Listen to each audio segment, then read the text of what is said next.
All right, thank you very much, Courtney. Back here at the Kennedy Space Center in Florida, looking at pad 39A, the rocket and the spacecraft that will go to that destination that Courtney just gave us an update on, the International Space Station, which of course is flown from Mission Control in Houston. Give you an update on what's happening out the pad. We've got the crew inside the Dragon spacecraft. They are buckled in, plugged in, ready to go, had their comm checks completed. And right now, the closeout crew is making their way, finishing up their work and making their way out of the launch tower. Dragon SpaceX closeout team has departed the crew arm. So that means they're out of the crew arm. You can see them going down the steps to the elevators and then back down to their vehicles to clear out of the blast danger area.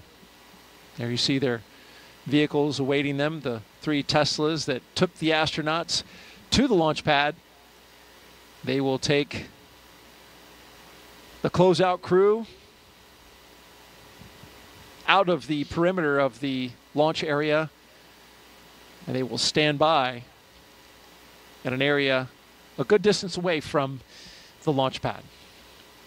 We're 1 hour and 41 minutes and counting until liftoff, and as we look at the pad and think about traveling to the International Space Station, we talked about the crew and how they'll be performing many groundbreaking science experiments.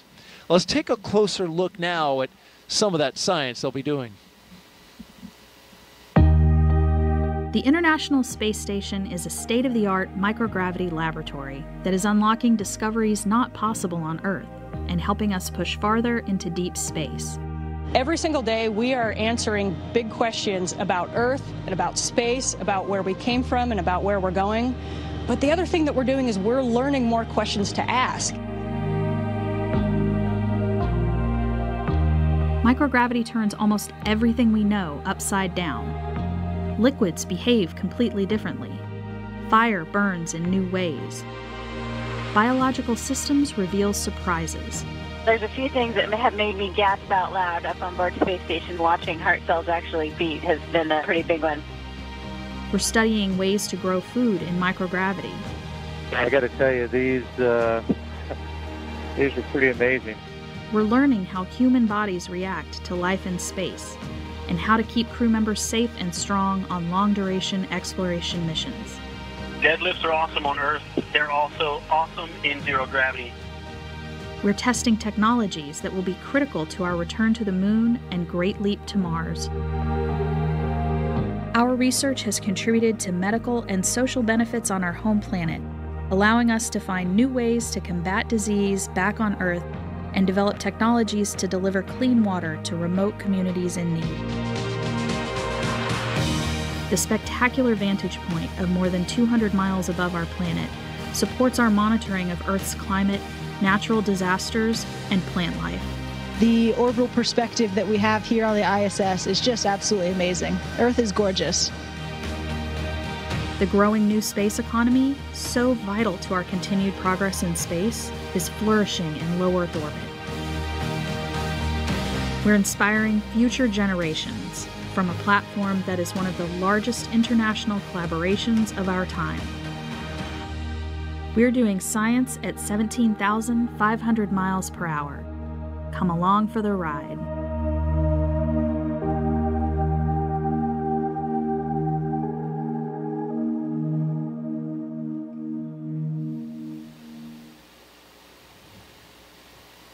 A great overview of some of the science being done on board. And Jessica, you've looked into this mission, of course, as an astronaut with the astronaut corps and a scientist yourself. You're pretty curious about some of the science that's going up on this mission. Yeah, we talked about some of the experiments already, the CIPHER, physiology and psychological experiment, the sleep in orbit experiment. There's another one that I find particularly interesting. It's called ISS external microorganisms. So this is a really cool one because for the first time we're going to be taking samples during the spacewalk to determine whether or not the space station releases microorganisms through things like life support vents. So we'll be swabbing and collecting these samples to try to understand how far they go, how many of them are there, how far they travel, and get a good idea for what it would be like. In particular, if we think about going forward and being good stewards.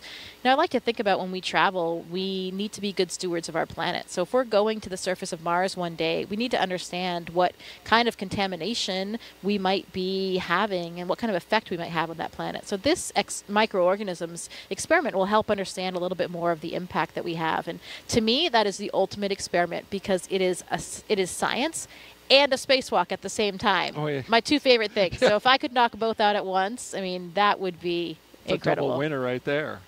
And so they're going to actually swab the outside of the space station? Yeah, they're going to collect those samples during that spacewalk. How about that? Now, what are these vents that you're talking about? What are they venting?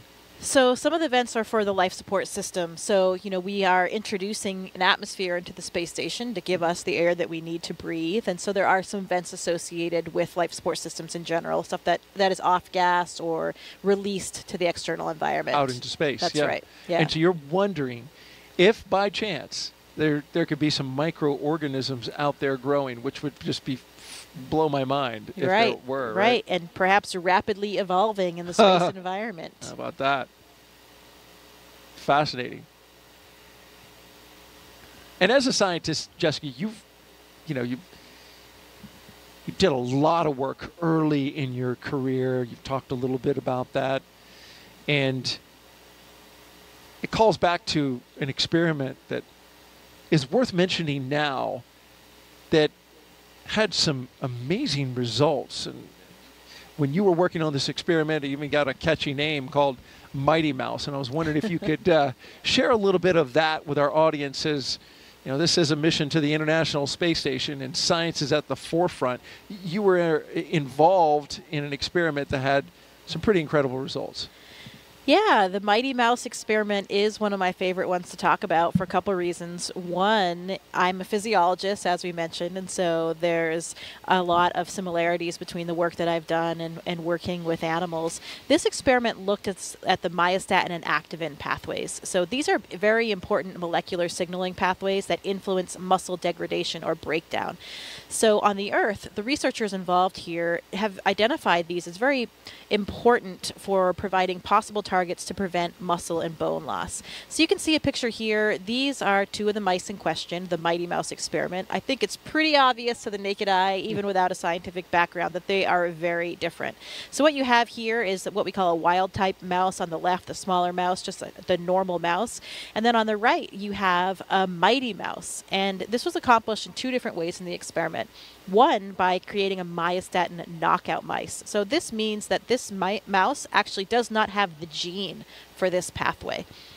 So as you can see, this mouse, these myostatin knockouts, have 2 times the muscle weight compared to the other mice. So because you're blocking that pathway, degradation is not inhibited, and they have much more muscle on board. And you could feel that in the mice. When I was doing the experiment, holding the mice, you could feel how strong they were and how much bigger they were.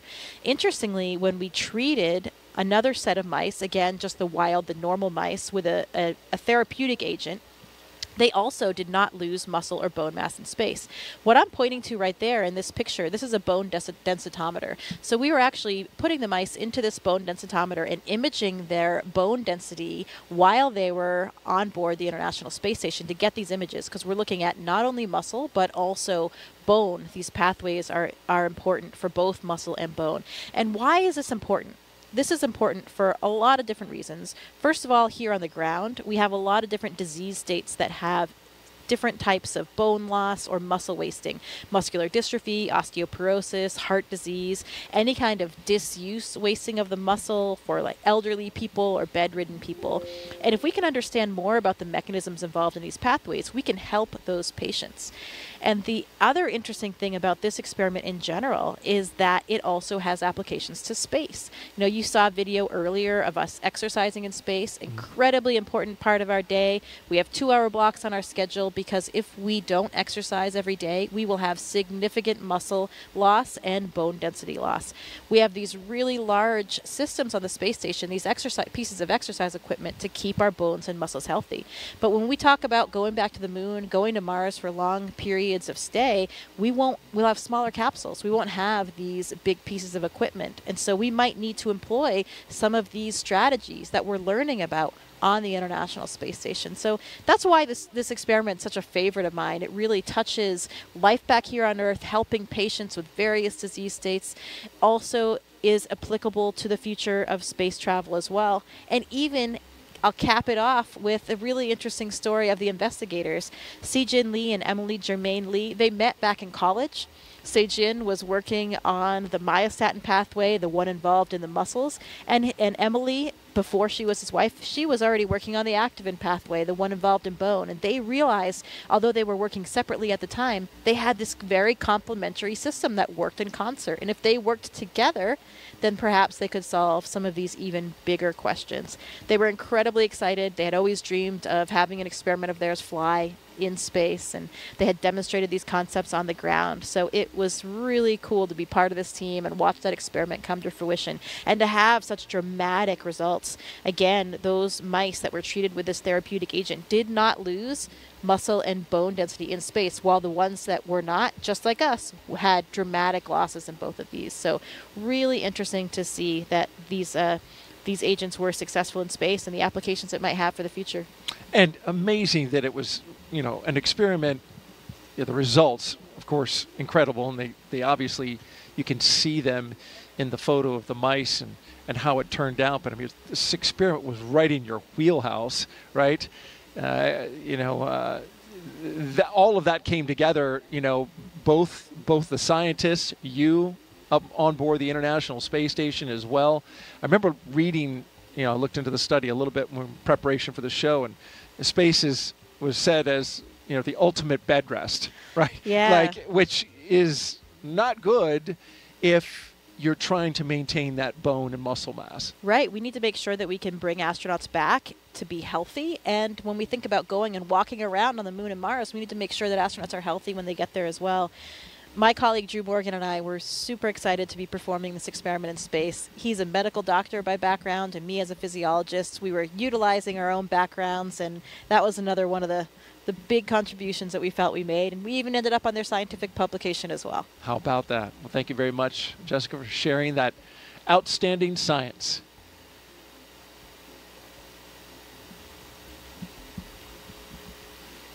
T-minus 1 hour and 30 minutes and counting. We're awaiting the launch escape health check.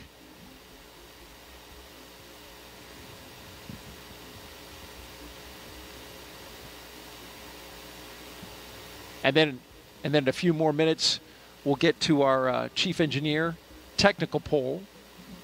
We won't hear that over the loops, but marching slowly to the T-minus 1 hour mark, and activity will really start picking up. Until then, let's take a social question. I've been getting them all night. Keep them coming in. Hashtag Ask NASA. Here we have at Indiana Jonas. Do you have a favorite item, Jessica, that you brought with you to space? Yeah, I think we'll actually have a chance coming up here to show some of the items of things that I brought to space. So I won't spoil the surprise quite yet of everything. But, you know, a lot of times astronauts will bring pictures of loved ones, whether it's a physical picture or just something that we can bring up, sent up on a computer or an iPad.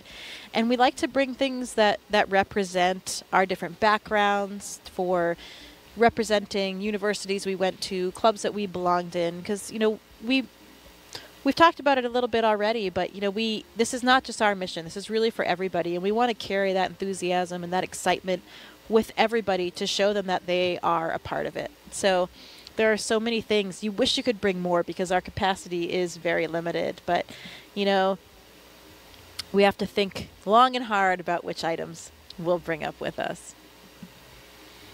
Well, let's talk about that flight kit a little bit more.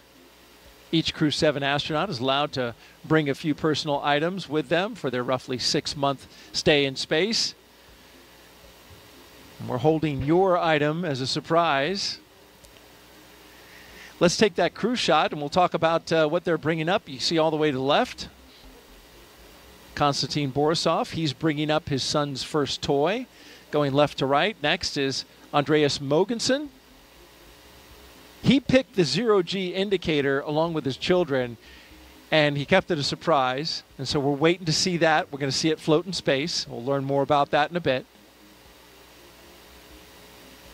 And then to his right is, of course, the commander, Jasmine Mogbelli. She brought 2 dragon stuffed animals, one for each of her twin girls, and she's going to show them floating around in space to her girls. So we can take a little video, send that to them. It's a touching thing to do for your young kids. And then all the way on the right, Satoshi. He's bringing photos of his family and friends and photos of current students at the school he graduated from. Yeah, we take a lot of pictures of these items floating around the space station, usually in front of in the cupola, so you've got the Earth in the background. And actually, it's difficult to get some of these photos sometimes. You get a little air and some ventilation, an object gets caught in the ventilation. It's not floating exactly, just staying still where you want it. The light changes all the time in the cupola, so you have to kind of master out this system to get proficient at it to take these pictures, because it can take quite a bit of time. But it's so important and so meaningful for the people back on the ground that we do our best to capture as many of them for the loved ones that we have and for everyone down there, because it really does mean so much to everybody. Wouldn't it be better to have video rather than a picture of something floating around? Yeah, we do video too. Okay. But you're right. You're right. A lot of times it's just a still image that we have, but depends what you want to use it for.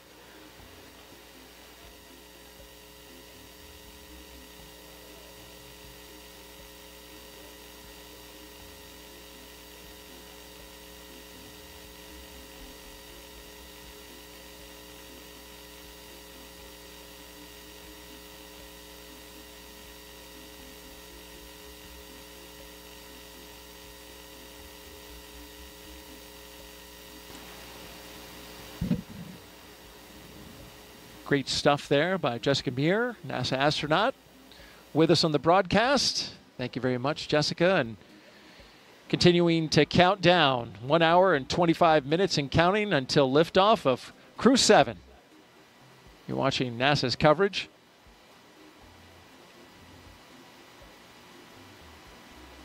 When these astronauts go up to the International Space Station, they'll spend about 6 months up there working scientific experiments that you just heard a few of them from our astronaut co-host.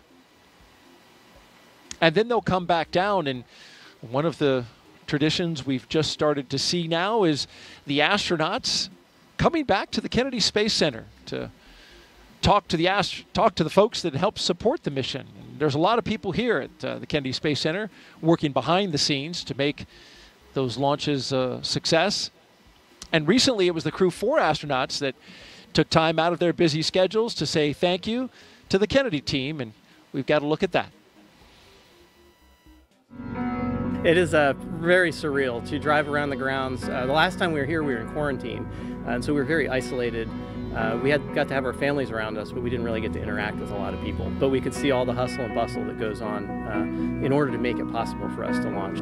It is hard to imagine looking over at the gantry from here, thinking back to when we were sitting on top of a rocket. It is a pretty amazing place to be able to come back to. Kennedy really has a special place in my heart. I think it was really important to all of our crew to have this opportunity to come back here and just thank the workforce here, our team members that made this flight possible. You know, I think as we think about spaceflight, it is not anywhere near an individual type of accomplishment.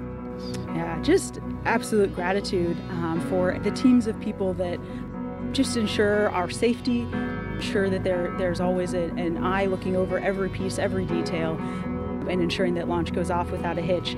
So many of you have been a part of that journey. Your investment, your expertise, making us successful in our work and getting us home safely.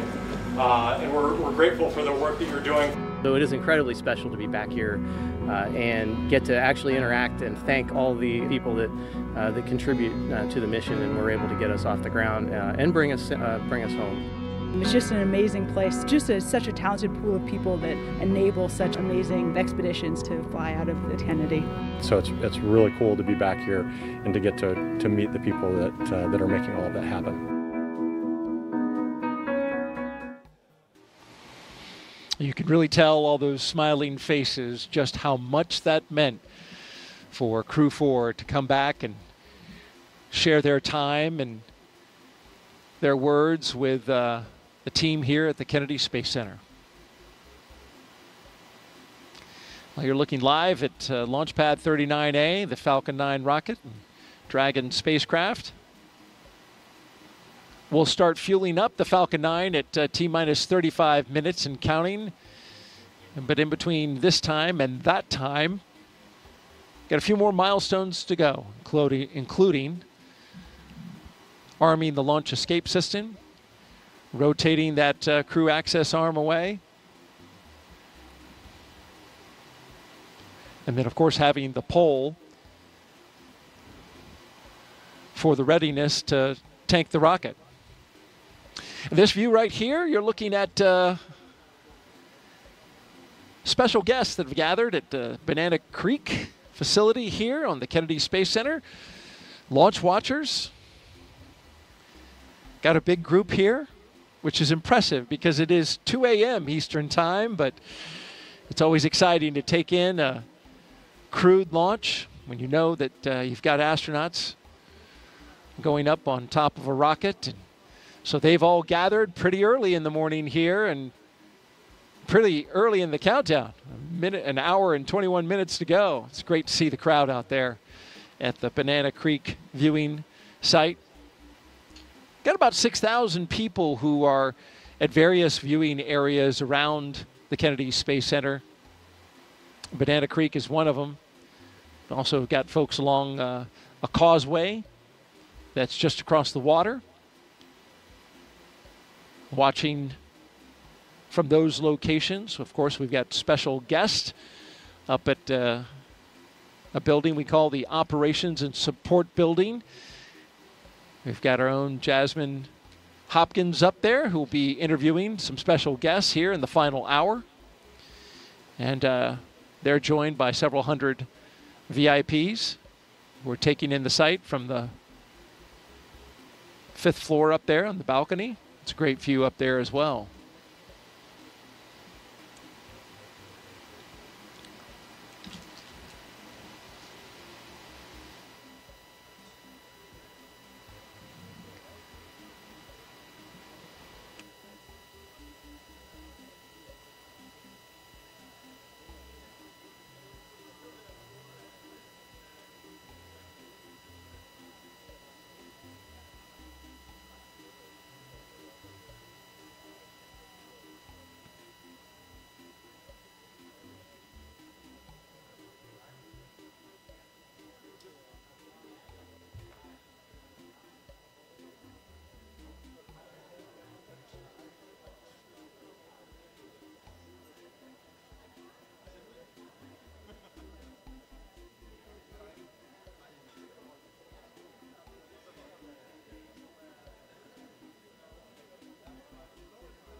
We've talked a lot about the different astronaut classes this evening. Of course, our astronaut co-host, Jessica Meir. She's from the 8-ball class of 2013. Our crew tonight, the commander, Lieutenant Colonel Jasmine Mogensen, is the only NASA astronaut going up on this flight. It's a multinational flight. But she is one in many and a highly accomplished group of astronauts selected in 2017 and nicknamed the Turtles. But I think for me what's really special is that we all just come from such a diverse set of backgrounds and experiences. We have scientists, engineers, people from all different walks of life. We're just really fortunate. The team that selected our class, I think, just did an amazing job at really looking at how personalities meld together. That's what I appreciate the most, is just the way that we were able to enable each other's strengths and lean on each other in ways that bring us together and bring us closer as a group. We all care so deeply about each other. We have such an amazing relationship across the entire class, and you know, just what an amazing group of people. We've been able to really lean on each other and our expertise in different moments where it's most applicable. Jasmine is an amazing person. Our class is incredibly close, and she is just an amazing leader, an incredible pilot, and a great choice to be the commander of Crew 7. And that's one of the biggest blessings of being up here for so long for me, is I'll have flown with pretty much half of my class. We now have a continuous turtle presence in space, which started with Crew 3 when Kayla and Raja launched, which we look forward to Jasmine carrying forward. So the Turtles class, an amazing class. They were the class that was selected just after my class of the 8 balls, and pretty cool that they have this kind of run of the space station right now. I remember when we were saying that about the 8 balls, but Jasmine will be joining her classmates Frank Rubio and Woody Hoberg on board. They are already up there awaiting for her. And then Laurel O'Hara will be joining from her Soyuz launch in the middle of September. So pretty exciting to have all of those turtles up there at once.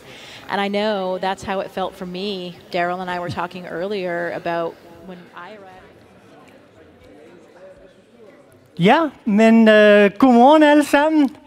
Velkommen til vores begivenhed, hvor i dag skal vi sende Andreas Mogensen op i rummet. Hvor er det fantastisk at se jer alle sammen. Så godmorgen til jer alle sammen. Jeg hedder Philip Binning, og jeg er jeres vært i dag. Jeg er vicepræsident her på DTU, og det er min fornøjelse at kunne hjælpe jer alle sammen med at sende Andreas afsted. Og vi skal have det sjovt, vi skal have en festlig stemning, for det bliver en stor og god dag. Andreas, han er jo pilot på den raket, den der. Ja. Og det er ham, som skal føre os sikkert op i rummet. Og når han nu når så langt, så bliver han kommandør på den rumstation, som er deroppe, den internationale rumstation, i hele 6 måneder. Vi er simpelthen så stolt af Andreas. Han gør noget ganske særligt for os her i Danmark. Han gør også noget særligt for DTU, og det er derfor, vi er her. Han er i gang med at lave en række eksperimenter, som er til gavn for det forskning, som vi laver her på DTU. Han skal forske om ny viden om fysisk og mentalt velvære, klima, vejrfænomener og bedre udnyttelse af de ressourcer, vi har på jorden. Det er kun nogle af de rumaktiviteter, som vi er involveret i. Vi har allerede leveret instrumenter til mere end 100 missioner, som er op i rummet. Og heraf er der hele 8 instrumenter på den internationale rumstation, som er leveret af DTU. Så vi er virkelig godt med. Så det her, det er en stor dag både for Danmark og for DTU. Den internationale rummission, det er kun en af de mange missioner, som vi er med i. Altså nogle af de andre, som I sikkert har hørt om, det er Perseverance roveren på Mars, og James Webb-teleskopet, som sender alle de der flotte stjernebilleder hjem her til Danmark. Og der er det DTU, som har leveret nogle af de instrumenter, som er med der. Så det er simpelthen så fantastisk. Så på den måde er vi med til at udvide vores grænser på viden i rummet, og ikke mindst at udvikle teknologier til rumfartsindustrien. Og det er noget, som forplanter sig hele vejen igennem den danske økonomi, fordi vores dimittenter, de arbejder i al mulig højteknologisk virksomheder med den viden, de har fået med at være med på spidsen af vores rummissions- og rumverden. Men hvor meget ved I egentlig om Andreas Mogensen og hans mission? Jeg tænkte, måske skulle vi starte morgen med at få hjernerne lidt i gang. Skal vi ikke lave en lille quiz? Og for at hjælpe med det, så har vi Mette, Carla og Stine. Og de vil føre en lille rum-quiz. Så velkommen. Mange tak. Godmorgen. Mit navn er Stine. Og jeg skal hjælpe jer igennem lidt morgengymnastik her til morgen. Og jeg kan love jer for, at der er nogle virkelig fede præmier på spil. Jeg kan se, at nogle af jer allerede har fundet telefonerne frem. Hvis man ikke har spillet Kahoot før, så kommer der her en lille introduktion. Man finder sin telefon frem. Og så skriver man inde i en browser kahoot.it. Eller man kan have, hvis man har Kahoot-appen, så kan man åbne den. Man kan også scanne den QR-kode, der er heroppe, og så burde man komme direkte ind til det. Ja, jeg kan se, at der er allerede mange af jer, der tjekker ind. Man taster pin-koden 10073.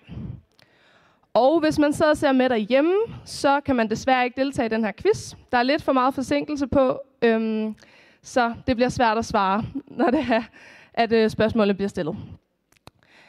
Kahoot er en quiz, hvor det ikke kun handler om at svare rigtigt. Det handler også om at svare hurtigt. Så lige så snart I har svaret, så skynd jer og tryk på det, I mener er det korrekte svar.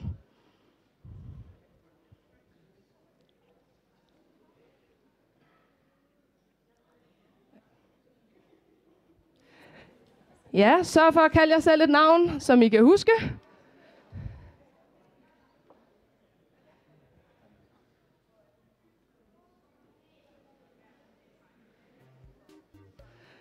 Vi giver den lige 30 sekunder mere, så alle lige får lov til at nå at tjekke ind.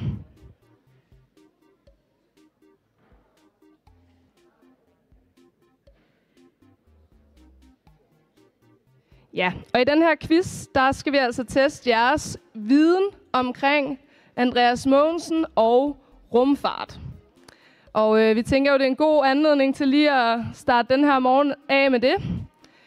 Og vi har altså præmier til første, anden og tredje pladsen. Ja.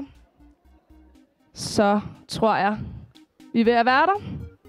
Kommer lige lidt ind igen. Vi giver lige 10 sekunder mere, og så starter vi quizzen.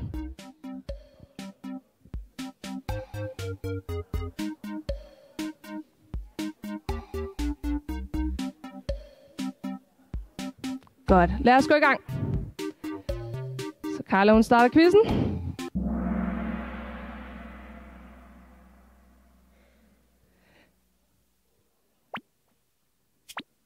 Så skal I sidde klar på telefonerne. Første spørgsmål. Hvilket år blev den danske astronaut Andreas Mogensen første gang sendt på mission til den internationale rumstation? Er det rød 2015, blå 2017, gul 2019 eller grøn 2013?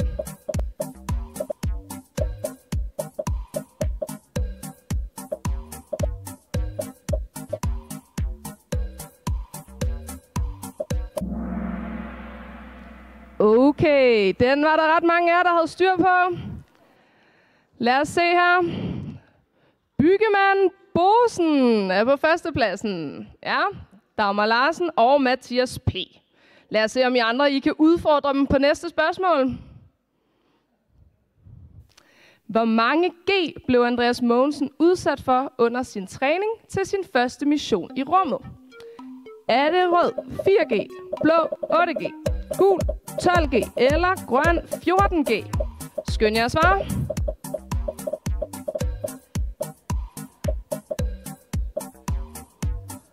Fire sekunder igen.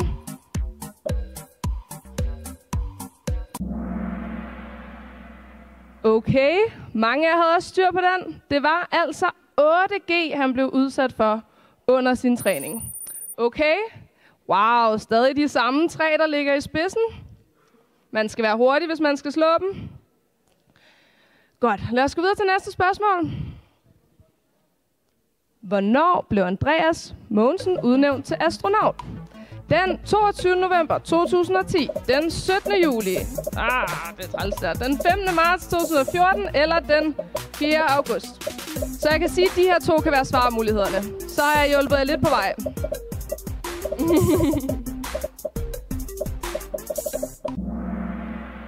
Ja, det var nemlig den 22. november 2010. Okay, der skete lige en ændring der.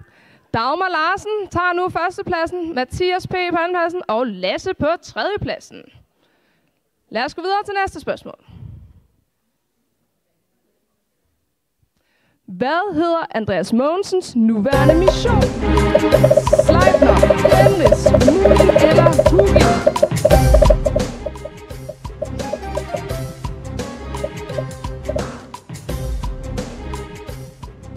Der er 5 sekunder igen. Skynd jer at få svaret.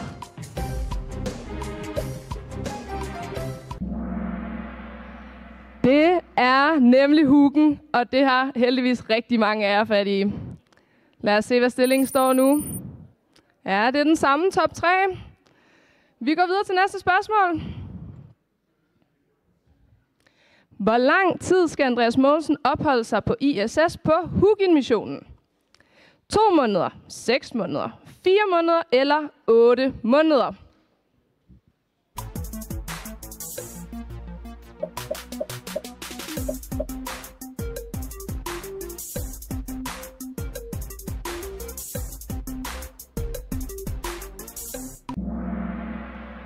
Det er nemlig 6 måneder, og hele 100 af jer havde den korrekt. Hvor er det flot.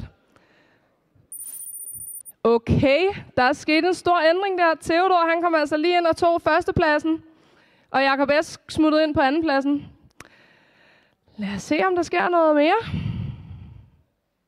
Siden hvornår har den internationale rumstation kredset rundt om jorden?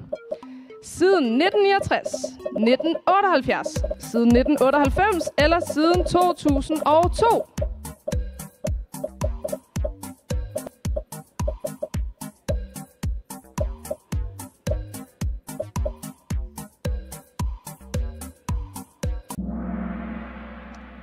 Det er siden 1998. Den var der lidt uenighed om. Men det er altså siden 1998, at den har kredset rundt om jorden. Hold da op. Peter A., han tog lige førstepladsen der. Så har vi en løve på andenpladsen. Og Mr. Dab på tredjepladsen. Er det en tiger? Det er en tiger. Undskyld. Hvor mange danske forsøg skal Andreas Mogensen udføre under sit ophold på ISS i 2023-24? Er det 2 forsøg, 5 forsøg, 10 forsøg eller 15 forsøg?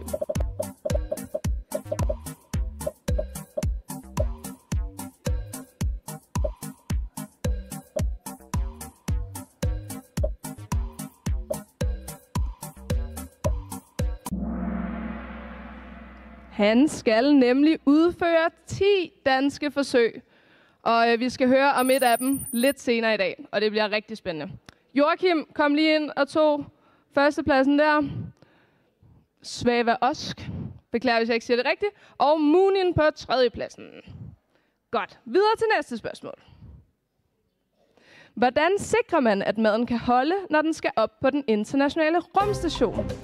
Det meste bliver tørret og stråle eller varmebehandlet. Man koger maden. Man tager kun mad med, som ikke kan mugne. Eller man fanger maden deroppe.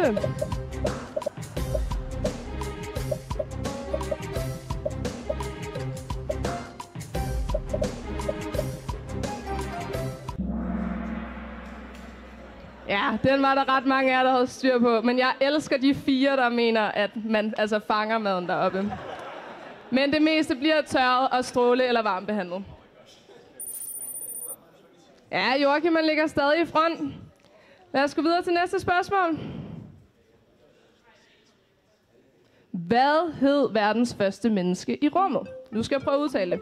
Ole Schjelsin, Valerie Korsun, Yuri Gagarin eller Oleg Skripotski? Ja.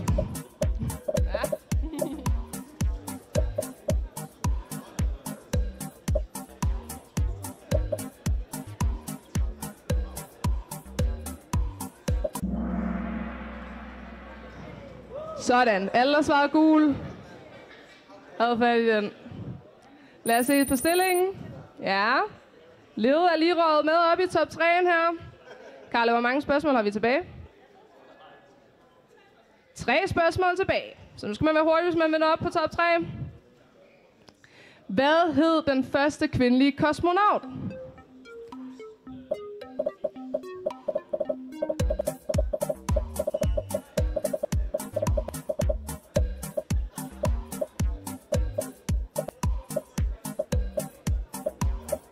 Fem sekunder tilbage.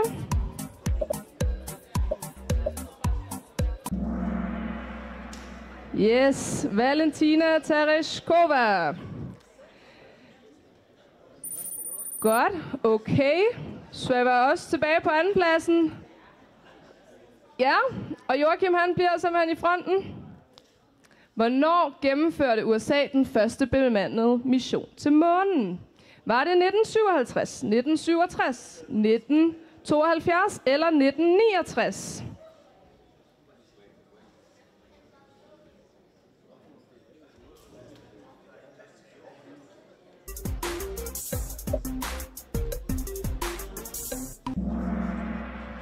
Det var nemlig i 1969. Flot til jer 64, der havde den rigtige. Ja, samme top 3. Karl, er det sidste spørgsmål nu? Sidste spørgsmål, så nu skal man være rigtig hurtig, hvis man vil nå at vinde præmier. Hvilken af disse planeter planlægger man bemandede missioner til i fremtiden?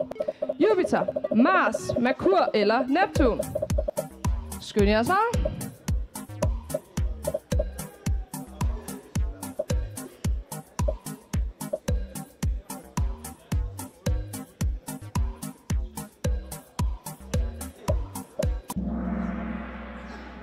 Det er nemlig Mars. Nå.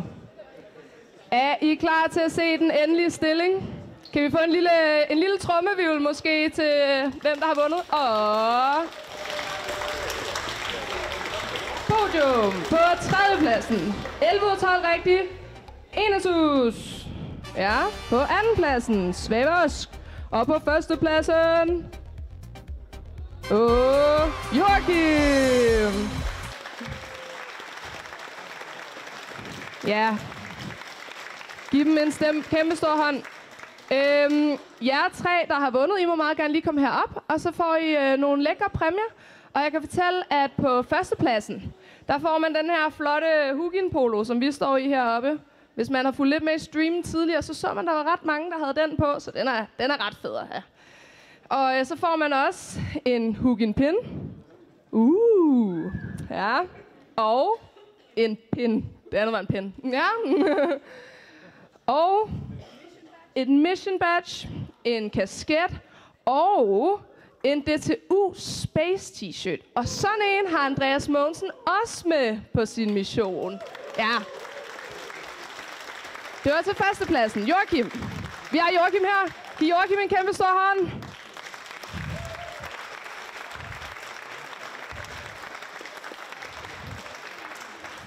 Ja. Du får noget mere. Yes. Ja. Og til 2. pladsen har vi så. Ja, til 2. pladsen har vi også en kasket. Og et badge. Ja, og en kuglepen. Og endnu en pin. Og en DTU Space t-shirt, som Andreas Mogensen har med på missionen også. Ja, giv en kæmpe stor hånd til 2. pladsen.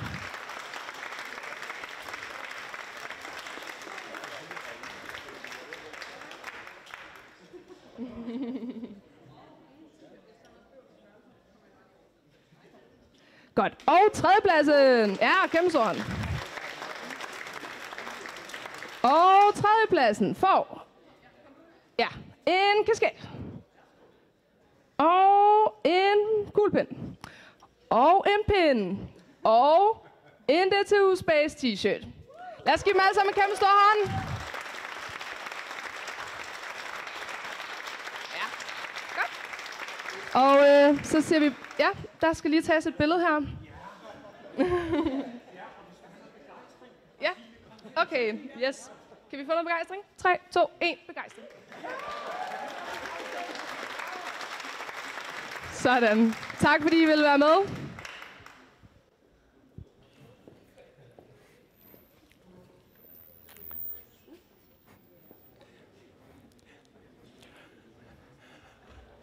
Ja, men de smiler stadig i flokkerne. Hvor er det godt. Hvad med det der med forskning på DTU? Hvad er det for noget, vi laver, og hvordan er det tilknyttet til rumstationen og den her mission? For at hjælpe med det, vil jeg gerne byde velkommen til direktøren for DTU Space, Henning Skriver.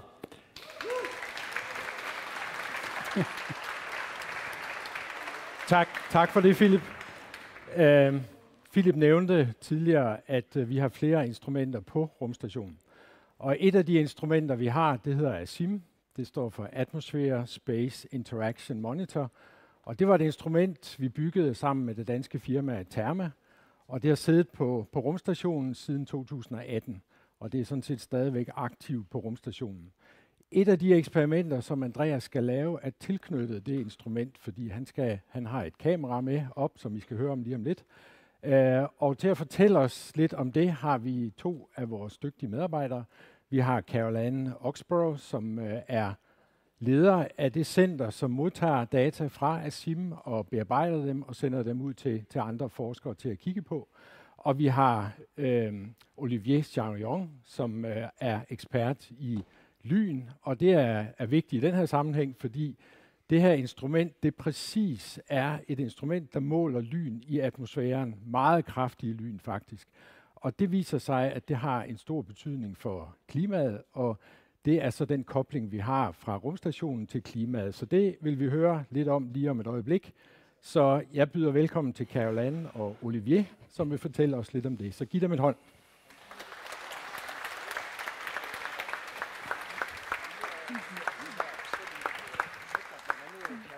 Som jeg måske lige kan nå at stille spørgsmål, inden hun går på scenen. Carol, du har været med til at lave nogle af de her projekter. Ja. Hvad er det for en ære? Det er utroligt, at man overhovedet får chancen at få sine eksperimenter på rumstationen, fordi det er så enestående sted. Så ja, det kan ikke beskrives. Og nu kan jeg så se, at hele salen faktisk lytter med. Det er næsten lidt pinligt. Hej alle sammen. Hvad er det præcis for et eksperiment, du skal have med op i rummet? Det er et eksperiment, hvor vi skal fotografere lyn ovenfra med meget høj tidsopløsning. Så det vil sige, at vi kan se alle de forskellige processer, der sker inden for et lynnedslag. Og der er mange. Og hvad skal det hjælpe menneskeheden med at blive klogere på? Det har stor betydning for vores klima, fordi de her meget høje energibegivenheder kan påvirke vores klima og kemi i vores klima. Så hvis vi virkelig vil forstå vores atmosfære og klima, må vi forstå grundigt de her processer. Og Caroline Oxborough, tusind tak, fordi jeg lige må forstyrre dig. Og give hende lige en hånd, så. Hun hopper på scenen. Og mens hun hopper på scenen,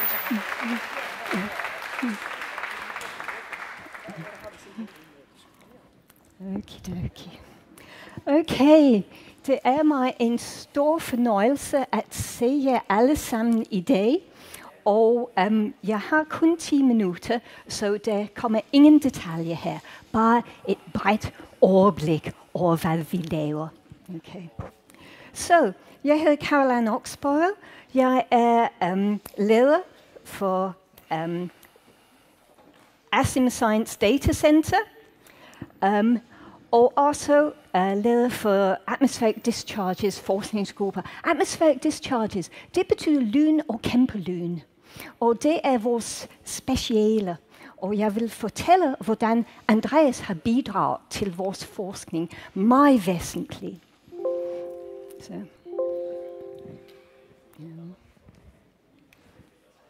Okay.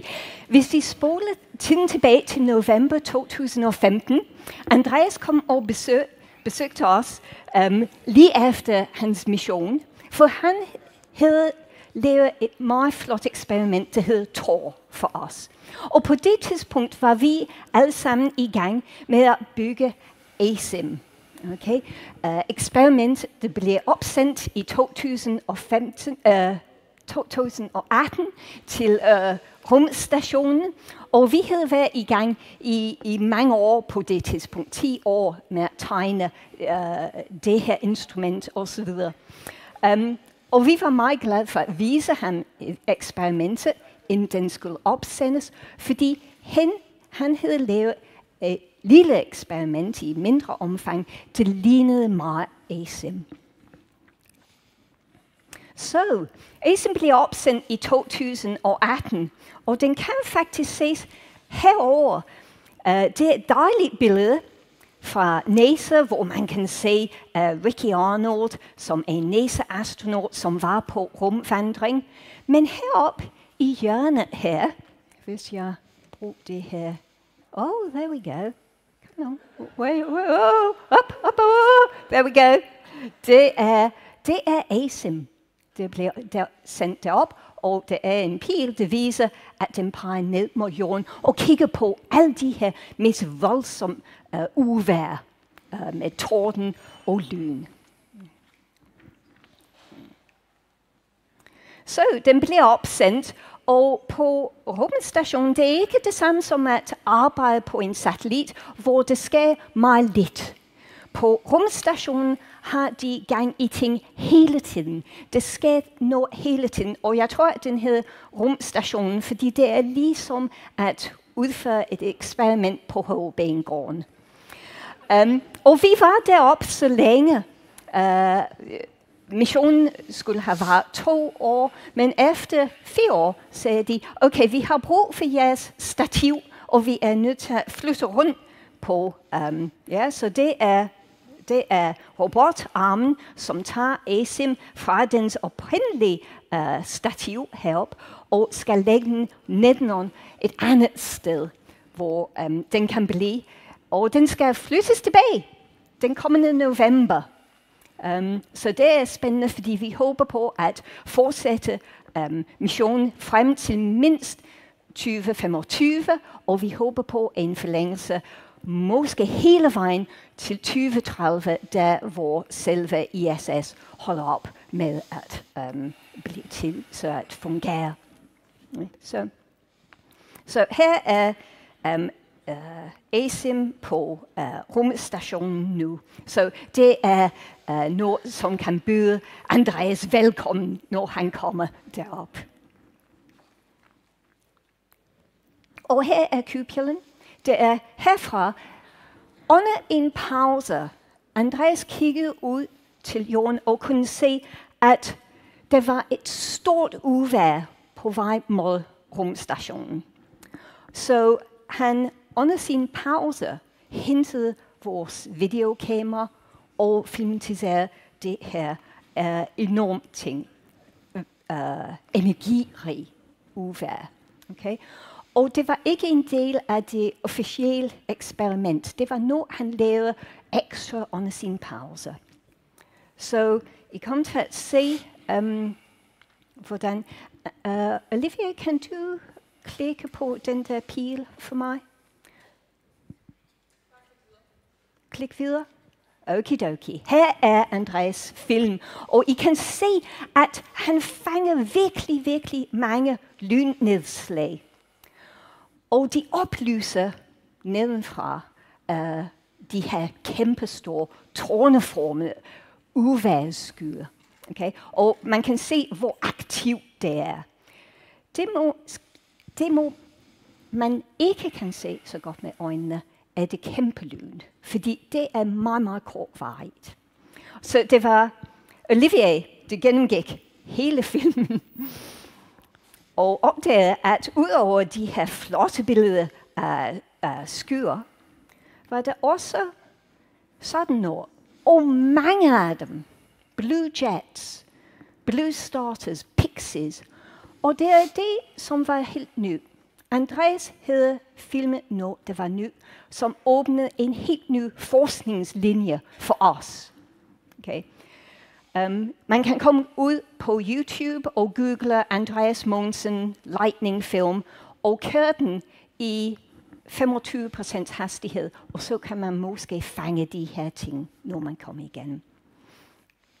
Og det man også fangede var red sprites. Okay, så han filmede kæmpelyn. De er forskellige slags kæmpelyn.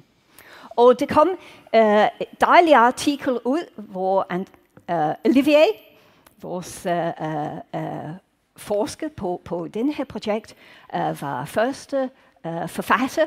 Profuse activity. Det vil sige, at der var virkelig, virkelig mange af de her ting.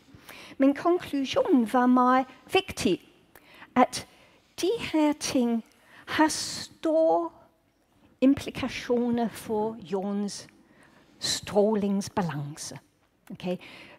Gennemstrålingskemi. Okay. Så ASIM har været en kæmpe stor succes. Vi får en forlængelse mindst til 2025, og man kan se, at vi har haft mange gode artikler fra missionen, hvor vi kan se, at Andreas har sat skub til en af vores forskningslinjer her. Og det er de her blues, som de kalder Blue Luminous Events. Så det er en betegnelse for en hel samling forskellige ting her. Og I kan se, at vi fik forsiderne på Science og Nature. Og de er dejlige billeder.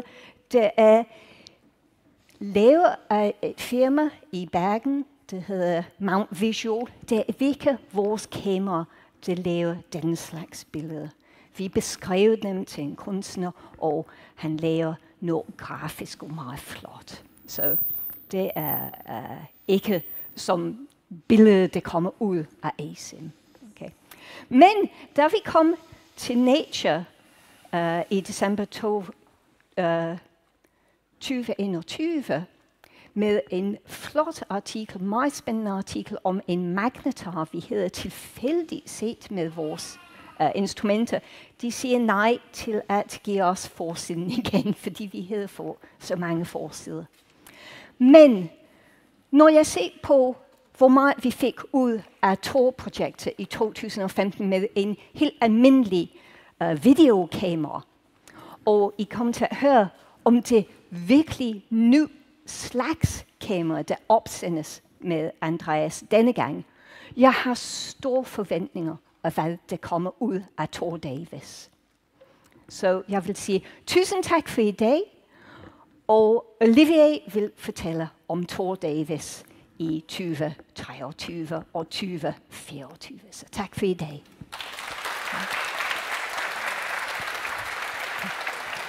Tak, Caroline. Ja.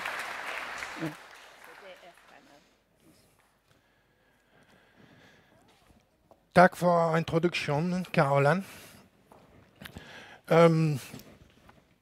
Du har fortalt om Tor-mission, og alle den resultat, vi har fået med det. Og nu skal jeg fortælle om Tor Davis eksperiment. Den kommende eksperiment, der er en del af Andreas Mogensen mission. Jeg arbejder om det. Jeg fungerer som PI på den eksperiment, og jeg arbejder mest om det med Nicolas Petersen, han står i publikum, og Torsten Neubert. Jeg siger et par ord om vores motivation. Vi vil gerne forstå bedre, hvad der sker over en tandosky og os på toppen. Det er en billede af alle de optiske fænomener, vi kan se over på en tandosky. Ups.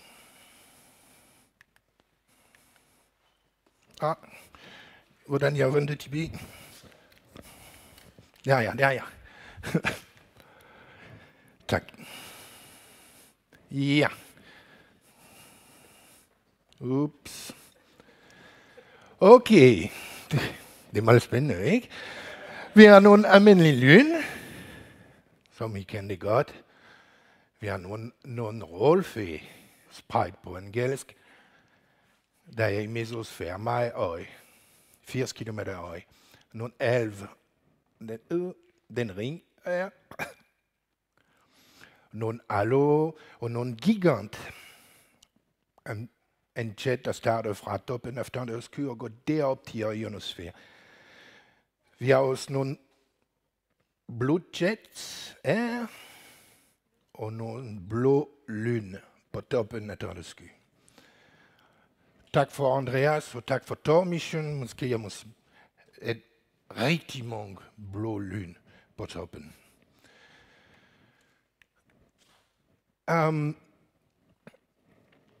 Hvis man vil kigge på, hvad der sker over en tordenssky, rumstation er bare ideelt. Det er ideelt til at se toppen af tordenskyen. Fra rumstation, det er tordenssky kan observeres opfra. Afstand er ikke så lang. Vi snakker om 600 kilometer. Og jeg snakker om nogle processer, der er måske 10 kilometer større, så det er ikke så langt, 400 kilometer. Og ISS rumstation er i mørk cirka 8 timer om dag. Der vil sige, at vi har masser af tid for at kigge om natten på tordenskyer.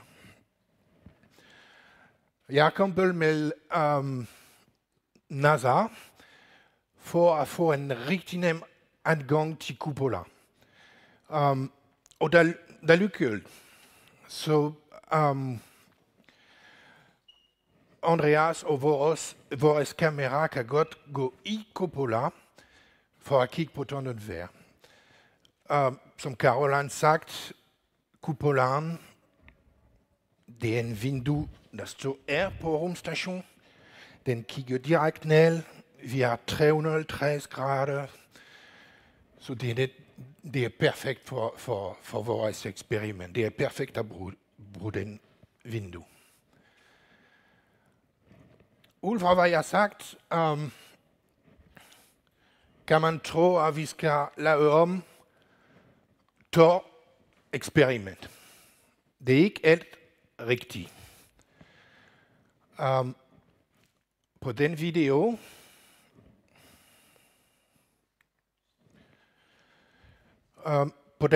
vi ser en lyn, der er fanget med en øjestjælkamera. Og hvis man bruger en øjestjælkamera, man kan se mange detaljer på. Vi kan se, hvor lyn starter fra, vi kan se, hvor lyn bevæger sig hen, og vi kan se mange detaljer også. Hvor den skal. Så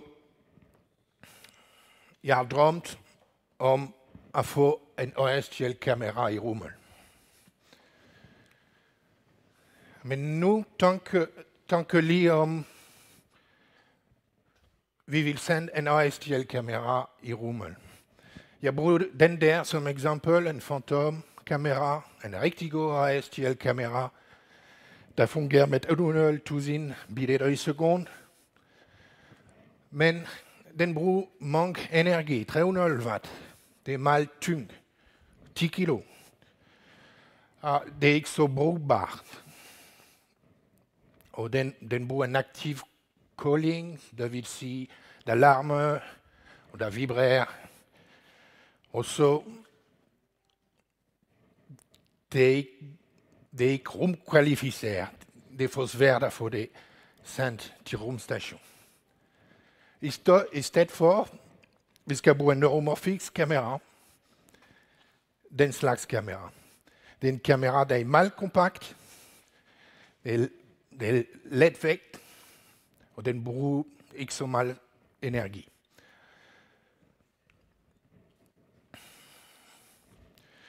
Hvad er det en neuromorfisk kamera? Vi kalder det neuromorfisk faktisk, fordi der der fungerer ligesom din øjne.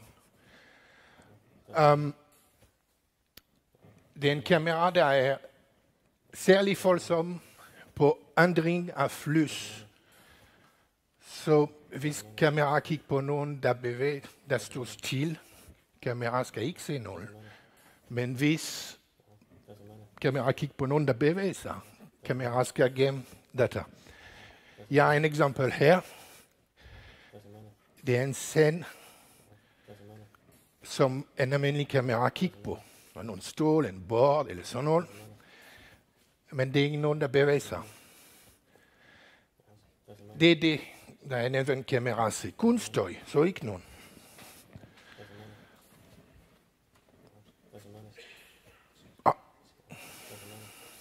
Det mangler nogen. Hvad? Nå, okay, tak. Som jeg har sagt, hvis det er nogen, der bevæger sig, man kan godt se det i eventkamera, der ser ud som nogle event. Den blå, det er en minus event, der vil sige lysniveau går ned, og den røde, det er en plus event, positiv event, der vil sige lysniveau stiger. Og nu, mit gæt er, at jeg forstår, hvorfor vi kan køre med OSTL med en slags kamera. Det er bare fordi, ud fra eventerne er, vi kan rekonstruere billedet og rekonstruere et video faktisk. Og det er ikke så meget information her, bare for at se andet.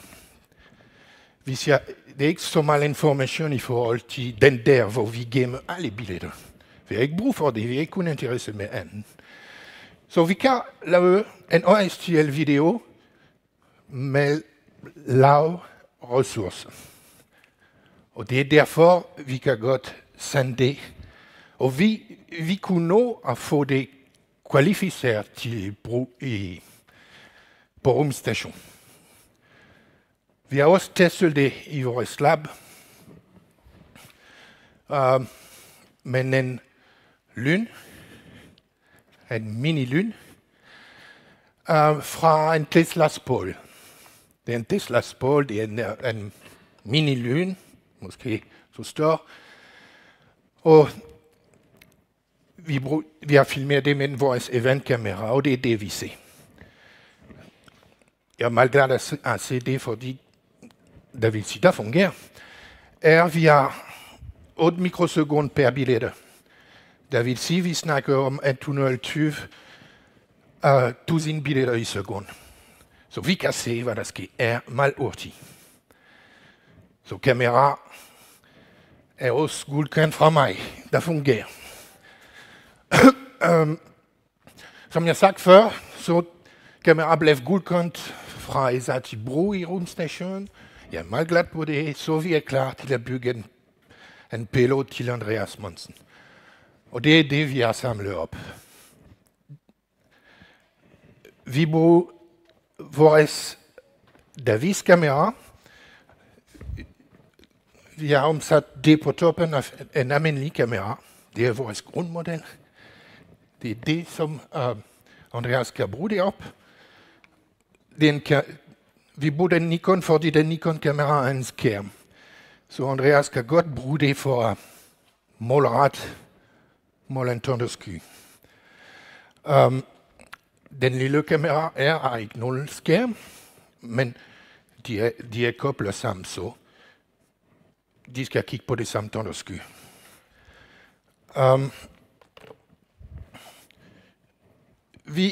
På den lille kamera, vi har også brug for en computer for at køre det.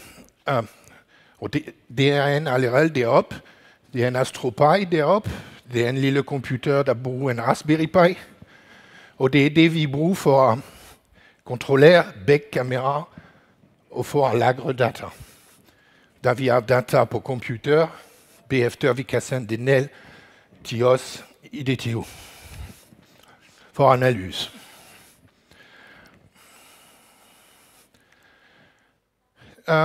Hvor er vores kamera nu? Den, der var 3 måneder siden, der var kameraopsendelse. Vores kamera er på toppen, og den er væk. Og nej, det er... Kamera er nu ombord på rumstation. Kamera venter på Andreas. Og vores plan, det er til at starte observation allerede næste uge. Vi blev enige med ESA om at observere 4 dage i september. Og så i næste måned, vi starter allerede at gemme nogle data. Og om hver dag skal vi observere 13 skyer om dagen.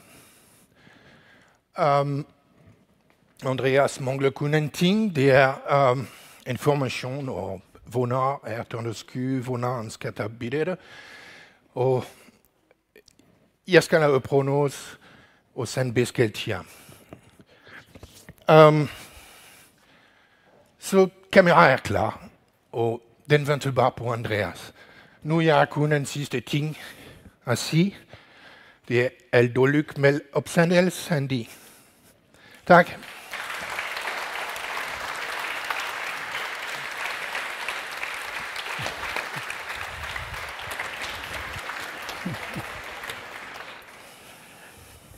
Nå, men om et par minutter, så vil vi gøre direkte forbindelse over til Florida, hvor vores prorektor står klar, Rasmus Larsen.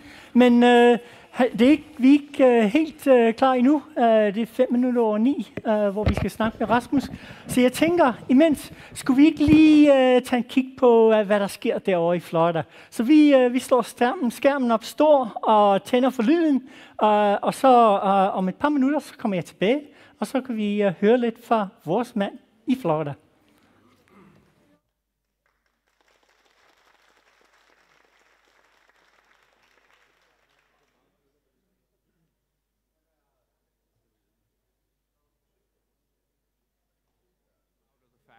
Our Crew 7 mission has 4 different astronauts from 4 different countries and 4 different agencies.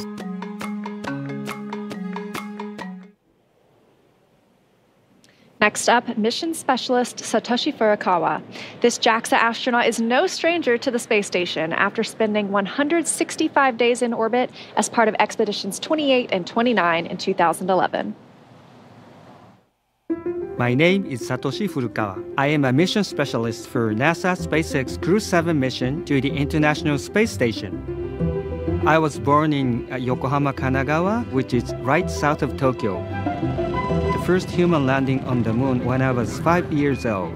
I thought it was a great moment for humankind. I had a longing for space from my childhood. The moment I was selected as a Japanese astronaut candidate, you are hired, you are selected. It was the happiest moment in my life. Crew 7, we are conducting many scientific researches on the space station to benefit future space explorers. I am very proud of being a part of this excellent team of international partners and also researchers, engineers, flight controllers, flight directors, and so on. Because working as a team and working together, we can accomplish the big mission.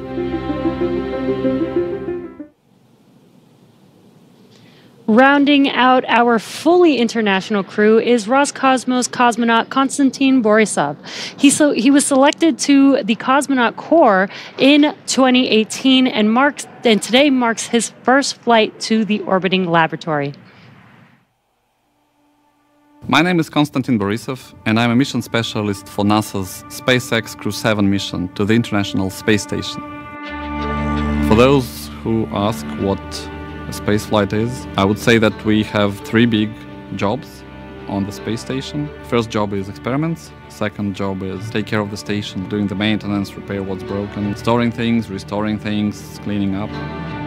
And the third big topic is actually taking care of your body, because in weightlessness you cannot help but train. I think many people don't understand that technology advancement which we have had during the last 50 years mainly comes from space exploration. People get very comfortable with using their phone and have very fast computers in space motivates us to create those advancements. I want to take part in it, and I want to put my small stone into this pavement which leads us to the new asteroids, to the new planets and to the new systems.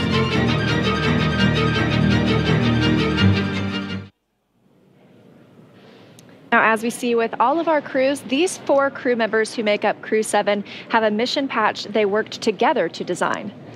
The first thing that you notice is the white dragon on top of the Earth, its neck craned into the number 7 for Crew 7. Its tail curves upwards towards a golden star, and they say that symbolizes our ascent towards the stars and the pioneering spirit needed to propel us further into space. The blue, white, and red on the tail are the common colors in the flags of all 4 nations flying on this mission. Now we are less than 30 minutes to launch, so let's check back in with Daryl and Jessica at KSC, where the countdown continues. All right, thank you very much. Everything going well with the countdown so far. A little over a mile and a half from the launch pad we're going from today, this morning, 39A, is 39B, where the mobile launcher is back out on the pad right now, going through testing for the Artemis II crewed mission to the moon late next year. Here's more about Artemis in our Moon Minute.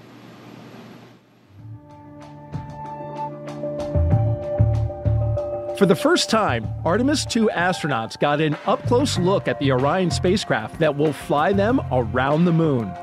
Astronauts Reed Wiseman, Victor Glover, Christina Cook, and Jeremy Hansen visited Orion at the Kennedy Space Center in Florida. And it looks amazing. Their handiwork is gorgeous. I'm ready to take it for a spin. Until launch day arrives, the crew is training at the Johnson Space Center in Texas. They use the Neutral Buoyancy Lab, a giant pool, to practice safely getting out of a floating mock-up of Orion. And it's not an easy task. Navy divers in rafts will harness and hoist the astronauts into the air by helicopter, where they will be taken to a nearby Navy vessel. Back at Kennedy, we got a look at the brand new Artemis crew transportation vehicles. So the first 9 miles Ja, of the journey to the moon. men så er vi klar til at tage en snak med vores mand over i Florida. Og det er Rasmus Larsen, vores prorektor. Og vi skal lige have hul igennem til Rasmus. Der var han. Goddag, Rasmus.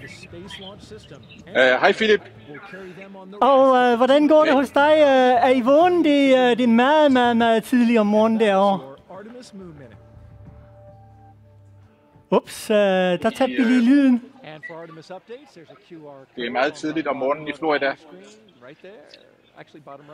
Ja, og er alt gået? Ja.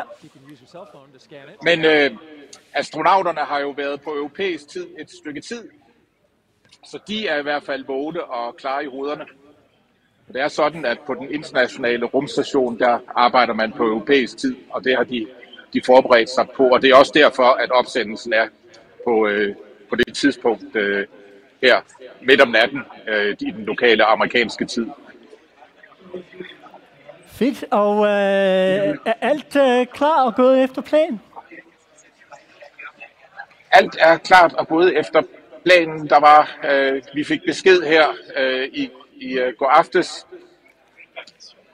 at alle checkmarks var blevet mødt, og man var klar til launch. Vi er jo nu et par og 20 minutter fra launch, og det sidste, der sker i forberedelserne, er jo nu, at brændstoffet bliver pumpet ombord, og så giver Mission Control Director den sidste thumbs up, og så har vi launch klokken 3:27 lokal tid. Den raket, astronauterne bliver sendt op med i dag, er en ny Falcon 9. Så den er ikke beskidt og sået til, som dem, der allerede har været i brug. Og den anden spændende ting i aften, eller i nat, eller her til morgen, er, at boosterraketten vender tilbage til Kennedy Space Center, og ved alle andre tidligere mandede bemandede opsendelser har den landet på en platform ude i Atlanterhavet. Men her i nat, der vender den tilbage til Kennedy Space Center. Vi er blevet advaret om, at det vil virke som om, at vi får den i hovedet, der hvor vi står. Men i virkeligheden så lander den på en af platformene, cirka 5 kilometer fra vores observationspunkt. Så, ja. Ja, og altså det, som er måske aller vigtigste for sådan en opsendelse, det er vejret. Hvordan ser den ud? Det er en meget stille nat. Der er fuldstændig skyfrit, og der er ingen vind, der rører sig. Så der er de bedste konditioner for opsendelsen her til aften. Og jeg kan fortælle, at stemningen den er meget højt her til morges her i Danmark. Hvordan er det over i Florida? Ja, en rigtig fin stemning. Det er jo sådan, at ombord er der 4 astronauter fra 4 af de space agencies, der står bag den internationale rumstation. Nemlig NASA, ESA, Roskosmos fra Rusland og JAXA fra Japan. Og der er delegationer fra alle lande. Og den danske delegation er, som I ved, ledet af vores uddannelse, forsknings- og rumminister, Christina Egelund. Og hvis jeg drejer mig lidt her, så kan man måske se, at der står mange mennesker bag mig og kigger ud i horisonten, hvor man kan se Launchpad 39A, hvorfra opsendelsen kommer til at ske. Så lige før...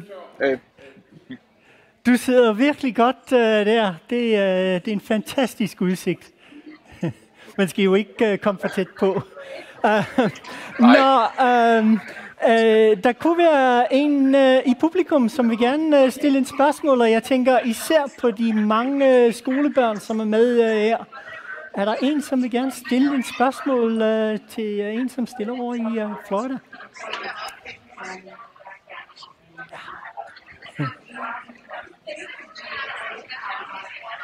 Rasmus står spændt der. Der må være en, som har et spørgsmål.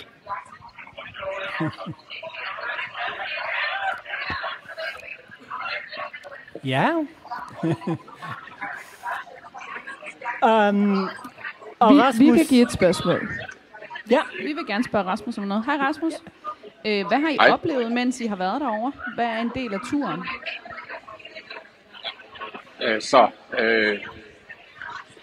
Vi har som optakt til i aften besøgt Kennedy Space Center 2 dage i træk, hvor vi dels har lært om hele NASA's rumprograms historie, og også det, der kommer til at ske i fremtiden.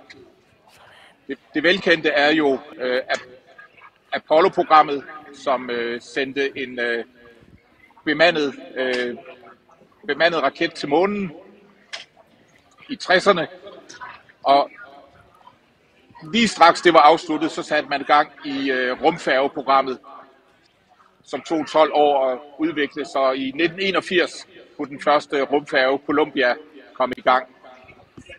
Og det er jo rumfærgerne, der har serviceret den internationale rumstation, og den opgave overtages nu af SpaceX program med Falcon-raketterne. Og det er jo en konsekvens af, at det er jo blevet en moden teknologi, og NASA benytter så SpaceX som en kommerciel operatør til at servicere den internationale rumstation. SpaceX er også med til at udvikle raketterne til det næste store, nemlig at NASA vil returnere til månen med et bemandet rumfartøj. Og det kommer til at ske allerede næste år. Og det program hedder Artemis. Og som mange ved, så er Artemis jo Apollons tvillingesøster. Sådan, Rasmus. Og så har vi en spørgsmål her fra publikum. Jeg hedder Magne. Men hvor meget G-kraft bliver Andreas Mogensen udsat for? Det tror jeg ikke, jeg kan svare på.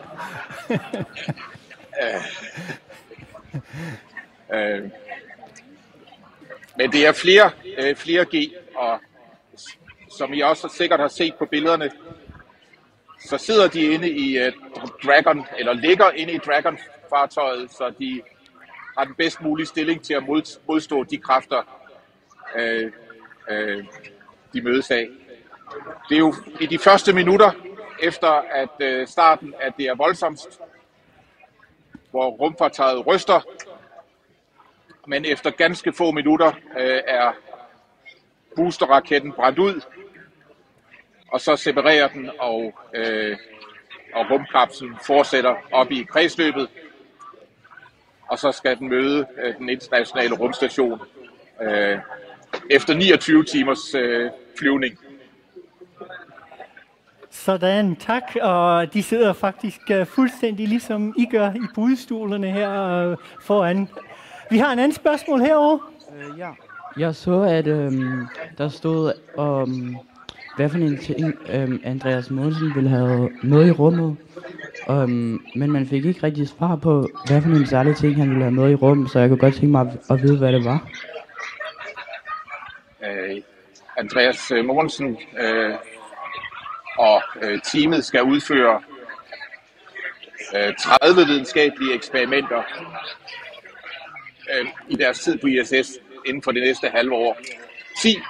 10 af de eksperimenter er danske, og 4 af dem er sammen med DTU-forskere. Og et af eksperimenterne, det handler om at studere det fænomen, at lyn ikke bare slår ned på jorden, men også slår fra skyerne op i atmosfæren. Og der har Andreas Mogensen et ganske særligt kamera med, som har den egenskab, at det kan tage, hvad der svarer til 100.000 billeder i sekundet. Og det skal han så bruge til at tage billeder af lynene med. Og et andet eksperiment, som I måske også har hørt om, er, at han skal undersøge, om man kan 3D-printe metal i rummet. Altså, når der ikke er nogen tyngdekraft. Og hvis man kan det, så vil det være meget nyttigt for fremtidige missioner, at reservedele kan fremstilles på stedet, og at man ikke skal bestille en ny raket for at få dem op til rumstationen. Ja, og så har vi også fået at vide, Rasmus, at han har en DTU t-shirt med. Hurra! Ja, men jeg har fået at vide fra vores gode folk, at nu er det tid til at sige farvel til Rasmus.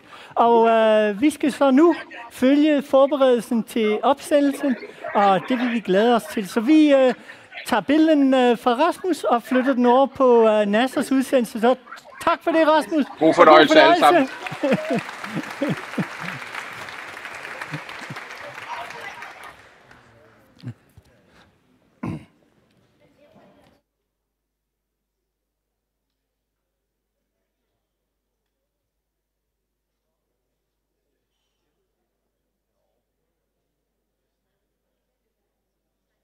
Including these folks. Some special students. Those kids are, I shouldn't call them kids, they're students, right? College students. They're part of the First Nations launch, and they're giving us a big wave from the Banana Creek viewing location. They're from the University of Washington, University of Colorado, and Queen's University. They're visiting as part of NASA's First Nations launch, an Artemis Student Challenge, where they design, build, and launch their own high-powered rockets. And those students that you saw there in the stands, they were the grand prize winners. So welcome and enjoy the launch. T-minus 14 minutes and counting. Awaiting Crew 7 are 7 crew members at their destination at the International Space Station. I caught up with 3 of them as they were zipping around the Earth. Hey, Daryl, good morning. Well, good morning to you, Frank, Stephen, and Woody. Okay, minutes away from liftoff. You're inside the spacecraft. What's it like? The rocket is a living, breathing machine. We fuel the Falcon 9 rocket on the pad while the crew is on board. I expected that my heart would be racing, but actually it was just so much like training that I felt quite calm. Well, I'm sure calm will give way to excitement, right, when Crew 7 comes aboard. What do you think that'll be like? More than anything, it's your friends coming up to station, right? And so you get to hug and greet your friends that you haven't seen for several months, and it's always just a really fun reunion. You know, they're coming on board, they're going to live on board. It's really exciting to greet them as new friends and crewmates. Well, those new friends and crewmates, will you have any advice for them when they come on board, like things to do, things not to do? The awesome thing is that we have an amazing ground team that catches all of it and keeps us honest and keeps us out of trouble. And so you can just kind of relax and enjoy it and just allow yourself to take it in, because it really is a pretty special experience. Really enjoy your time up here with the people, with the environment, and with the opportunity to work up here and look at the Earth. It's really amazing. Just really enjoy it. All right, speaking of enjoyment, do you have a fun way to confirm that you're in space, something you can do?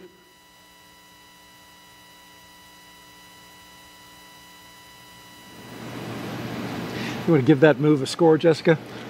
I don't know. It required assistance from 2 crew members, so I don't know. I'll give it an 8.5. Okay, that was very kind. All right, well, before the Crew 7 got into their spacecraft, they got a picture with the Falcon 9 booster that will take them up into space. There they are on the business end of those 9 Merlin engines. Once we leave planet Earth, these fine folks at Johnson Space Center will take over. Dragon This is Mission SpaceX, Control. We are still continuing to assess that sensor and proceeding with the count.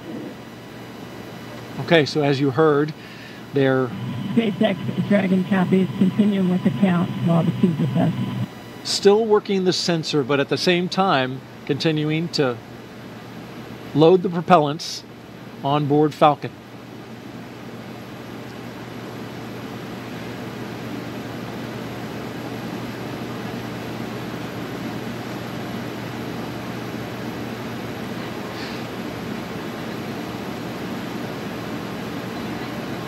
So Jessica, as we count down these last few minutes, you've got the launch team. They're taking a look at a sensor and some of the readings there. At the same time, we're proceeding forward, and they're communicating with the astronauts inside. And so as we get down to these final minutes, any thoughts?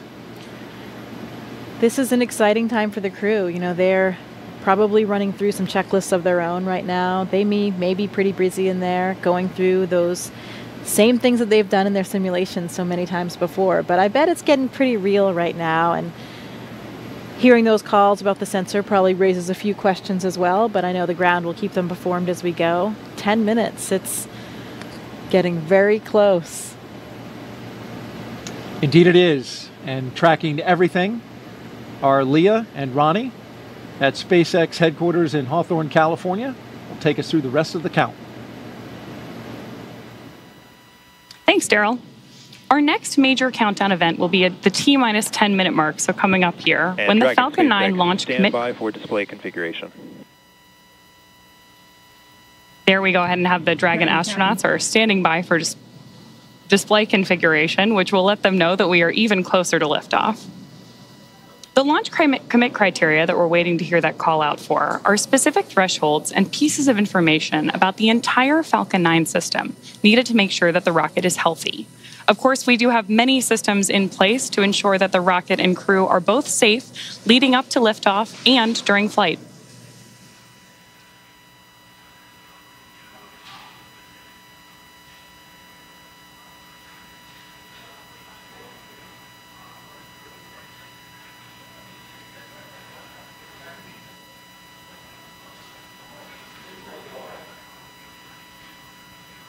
Coming up on 9 minutes until liftoff today, which is also about the same amount of time it takes to get to orbit, a 9-minute ride.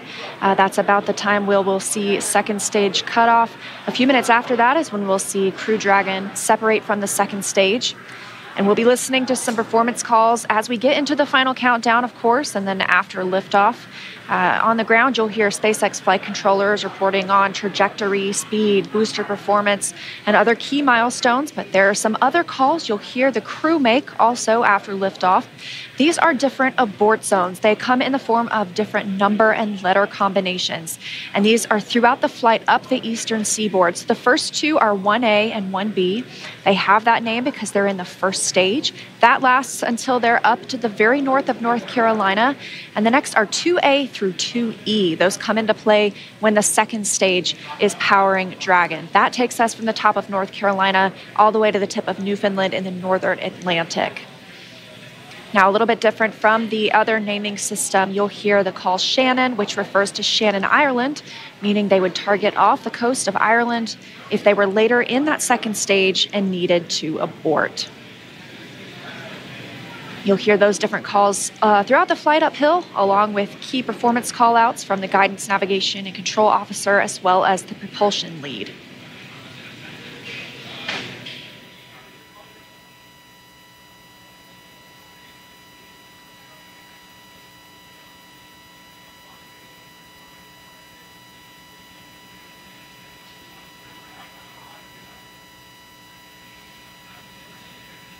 One of the next callouts that we're listening for is the announcement that Stage 1 engine chill has started. Right now, the propellant in the tanks is isolated from the engines, but at T-minus 7 minutes, we'll open up the engine pre-valves and start passing just a trickle of liquid oxygen through the Merlin engine pumps, chilling the engines for the start sequence. We do this because the super chilled and densified liquid oxygen is really cold, and we use that small amount of LOX to basically prepare the engine hardware. There's the call out for engine chill. So now we're basically preparing that engine hardware to flow all of the LOX and propellant into it during flight. Next up, we should hear the call out for Stage 1 RP1 load completion. And Dragon SpaceX, stand by for final go, but please confirm crew displays are configured for launch. SpaceX Dragon, crew displays are configured for launch. All right, we heard their crew displays. Those 3 screens from which they can monitor the mission are configured for launch. Stage 1, RP1 load is complete.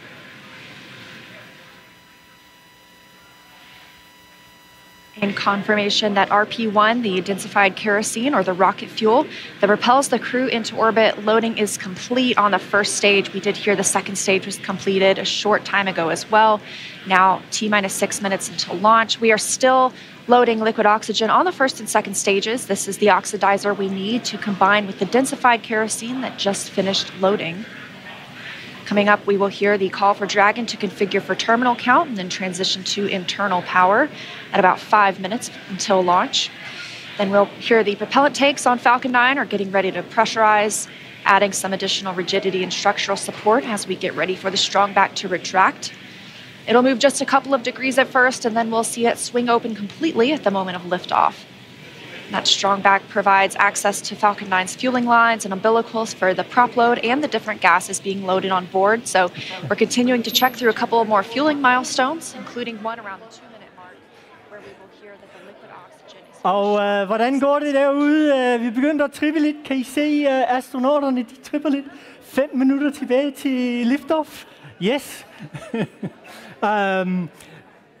Vi har vores egen raket her på DTU, og den hedder Danstar, og den skal sendes op til efteråret, og det er trods alt ikke med astronauter, men den har med nogle sjove eksperimenter og en faldskærm, som skal bringe den tilbage til jorden.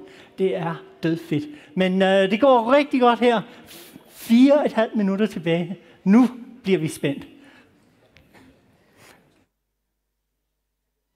There we heard the call out from Mission Control that we are retracting the strongback now. The strongback is part of the transporter erector, which was used not only to roll Falcon 9 out to the launch pad, but also to raise it into its vertical position. It will retract just about 2 degrees first after those clamp arms open up around the base of Dragon's trunk. And then just before liftoff, we'll actually go all the way back to 45 degrees retracted to give Falcon 9 and Crew 7 room for liftoff.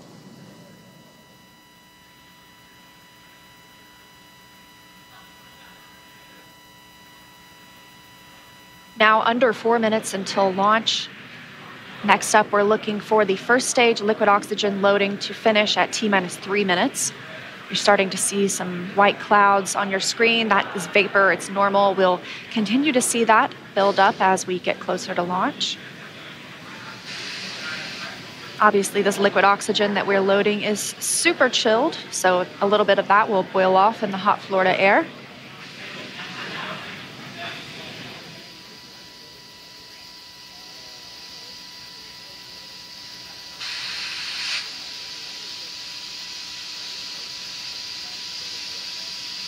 Stage 1 LOX loading is complete.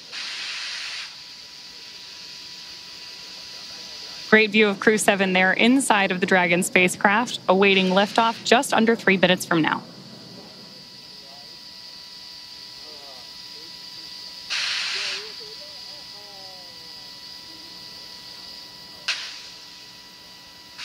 Dragon is in terminal count.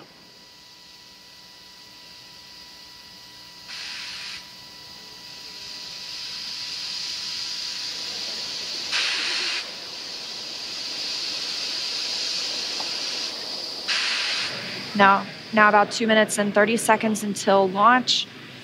Next milestone, we're looking up for stage 2 LOX load to complete. Additionally, shortly after that, we'll hear gas closeout begin, isolating the feed lines from the different gas systems for the Falcon 9 rocket. Those will get vented overboard through the umbilicals and the strong back itself.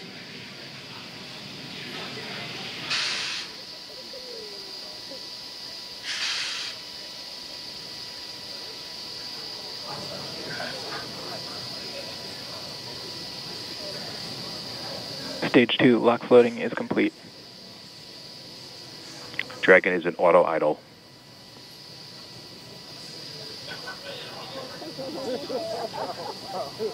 Confirmation that stage 2 LOX load is complete. Dragon and Falcon 9 fully fueled. Gas closeout has started. Expect loud venting. There's the gas closeout call that we expected. Additionally, we will be in auto idle. This puts the rocket in a state the flight computers understand before it takes over, making sure the transition to final countdown is smooth. Coming up at T-minus 1 minute, we'll hear that Dragon is in countdown. Its computer will switch to countdown mode. We'll also hear that the flight termination system on Falcon 9 is armed. Falcon 9 is in startup. Dragon's in terminal count. Nå, og hvad siger vi, når vi når frem til 10 sekunder? Skal vi hjælpe med at give dem en god afsendelse og tælle ned? Less than a minute until liftoff today. The flight termination system. Dragon copies, go for launch. You heard it, Crew 7 getting the go for launch, just 30 seconds away for an on-time launch. At the time of liftoff today, the space station will be flying 260 miles over southeastern Iraq. T-minus 15. T-minus 10, 9, 8, 7, 6, 5, 4, 3, 2, 1. Engine full power. And liftoff. Go Falcon, go Dragon, go Crew 7. Endurance ascends, an international crew destined for the International Space Station. Stage 1 propulsion is nominal. Good calls from the propulsion officers here. Propulsion's nominal.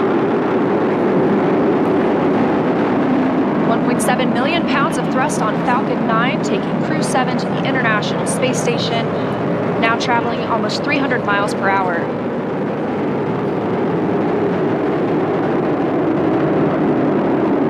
Nominal power and telemetry. We are just about T plus 45 seconds. into the 7th rotational crew mission on board Dragon and Falcon 9, and right now the vehicle is throttling down to help us pass through the period of maximum dynamic pressure.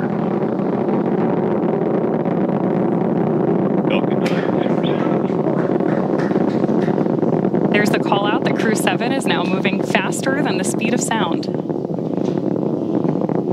Max Q. Stage 1, throttle up. Confirmation we have moved through max Q and are throttling back up. Copy, 1 Bravo.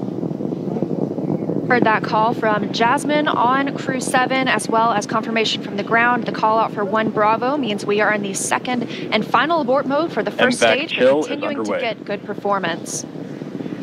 We've got engine chill on the second stage MVAC engine. We will then be looking for MECO, or main engine cutoff, where the 9 engines on the first stage will cut off ahead of the first and second stages separating.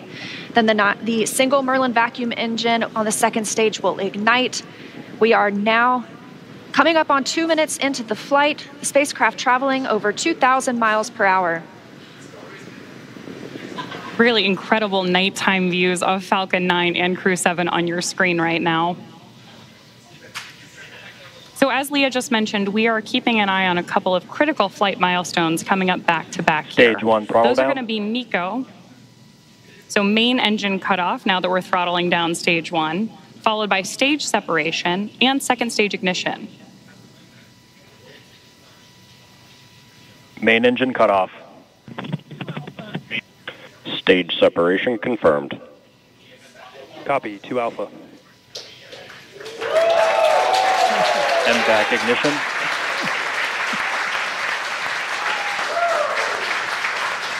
So there you heard and saw MECO, stage sep, and hopefully you heard Jasmine call out for the 2 Alpha abort mode just before second stage ignition.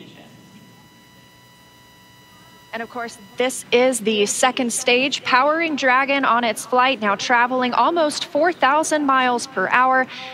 Over 3 minutes since launch, the second stage will continue to power the spacecraft. And our first look at the crew inside.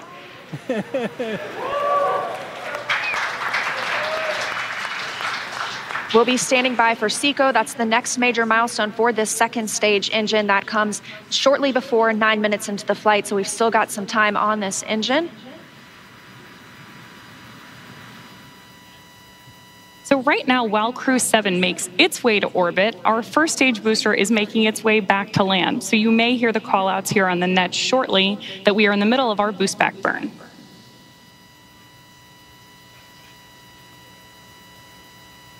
Right now, stage 1 is coasting. Dragon, SpaceX, trajectory nominal. Good call-outs there that Dragon is on the right track. And confirmation from Commander Jasmine McBelly. Continuing to see good performance on this lone Merlin vacuum engine on the stage. Also, as we've heard, nominal trajectory. That's the guidance, navigation, and control officer here at SpaceX stating that we are on the correct path. Dragon's pointed in the right direction. The second stage continues firing until, like we mentioned, second stage engine cutoff at about 8 minutes and 50 seconds into the flight. Right now, we are 4 minutes and 30 seconds since our on-time liftoff, now traveling at 5,000 miles per hour. This single Merlin vacuum engine can provide over 220,000 pounds of thrust in the vacuum of space, doing its job to take our crew to the International Space Station today. Dragon, SpaceX, trajectory nominal. More good news from Mission Control. Acquisition of signal, Bermuda. So with that Bermuda call out, we actually know that the ground station transmitting this flight data back to us is coming from Bermuda.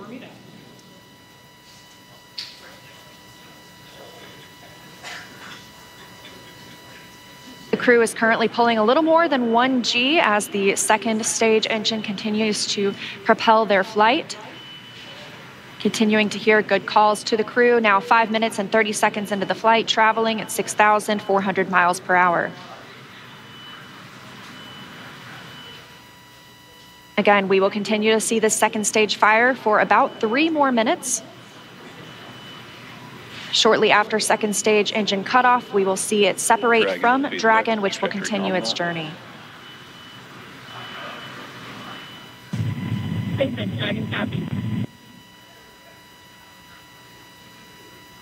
Now, at this point in the flight, we are just about 15 seconds away from stage 1 entry burn start.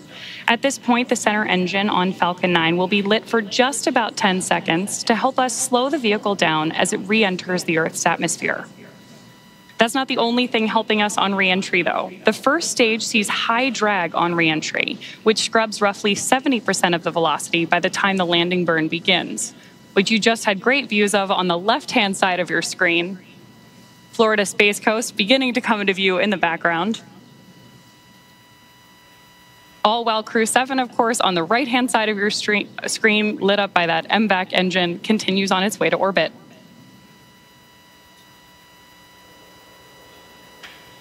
And we are now coming up on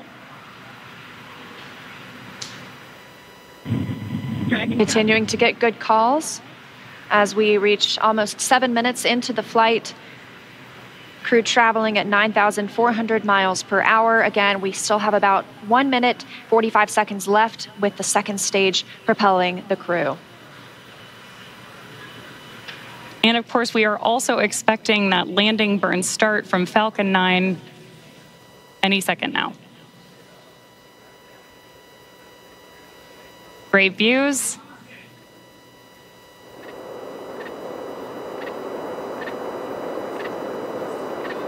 Stage 2 FTSO saved.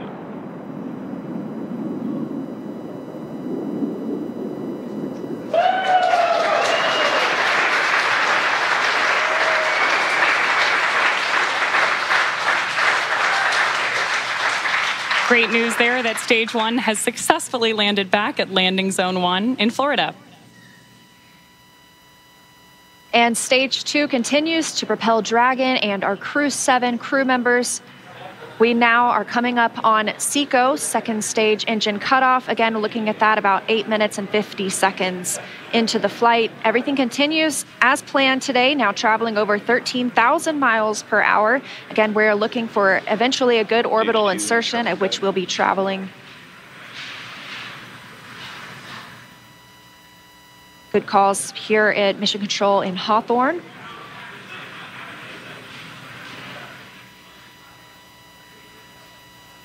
And we are standing by for second stage engine cutoff.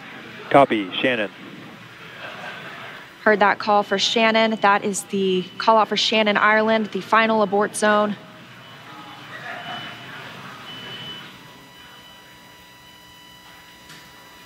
MVAC shutdown. There's audio confirmation, and you can see on your screen that we have had successful second engine cutoff 1 of our MVAC engine. Dragon SpaceX, nominal orbit insertion. Dragon. And good news there that Crew 7. Nominal orbital insertion. Dragon SpaceX. Awesome to hear. Disarmed.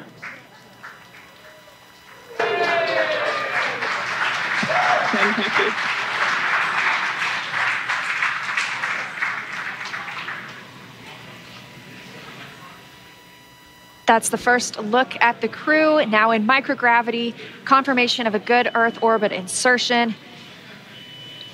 We are now coming up on 10 minutes into the flight. Of course, we saw second stage engine cutoff, and you're actually getting a look at their zero-G indicator there.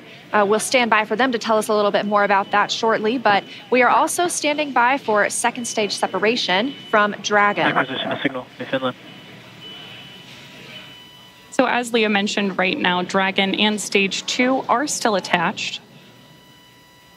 Great views of that zero-G indicator there. And what we're doing right now is basically letting any residual dynamics of the vehicle settle out prior to separation.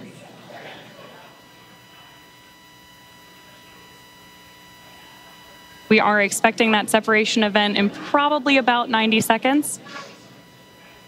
Crew looks like they're having a great time up in space, too. And as we stand by for that separation, shortly thereafter, we'll be looking for the nose cone to begin deploying. That command will be sent, and we'll see it open shortly after. We'll need the nose cone to open to expose those forward bulkhead thrusters, as well as the docking mechanism with which they will use to link up with the International Space Station. After their ride, it's almost 30 hours long.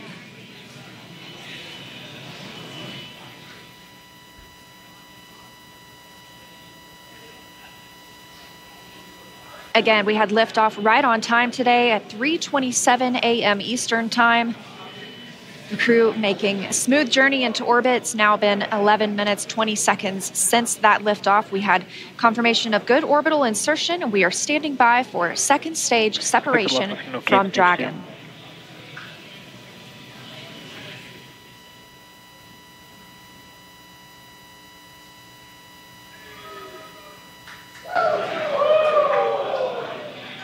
Great views of mission control here in Hawthorne, California. And the SpaceX team standing in the background, standing by for Dragon separation.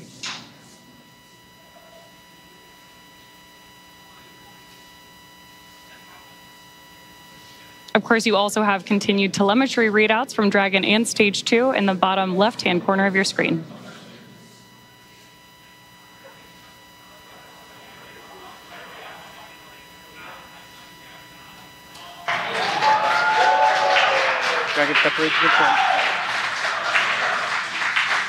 Crew 7, on behalf of the Falcon team, I'd like to welcome you to orbit, and we hope you enjoyed the ride on Falcon 9. Space travel is difficult, even though you make it look easy, so thank you for trusting us to get you up there. It's not a bad way to spend a day in the office. Stand by for words from the launch director. Hello, Crew 7. This is Launch Director here on Countdown. On behalf of the entire SpaceX Launch and Recovery team, I'm honored to welcome Dragon's first ever all-international crew to orbit. Счастливого пути, Gotor, Iterashai. Godspeed, Crew 7. Cheers. SpaceX, thanks for the ride. It was awesome. On behalf of Andy, Satoshi, Toshi and I. Men hvad har vi lige oplevet, Henning? Kan du komme og hjælpe os med at sætte det lidt i perspektiv? Ja, det er jo virkelig en dag, hvor vi kan være stolte over at være danskere, og i hvert fald også fra DTU. Vi har nu en professor i rummet. Det er jo helt vildt.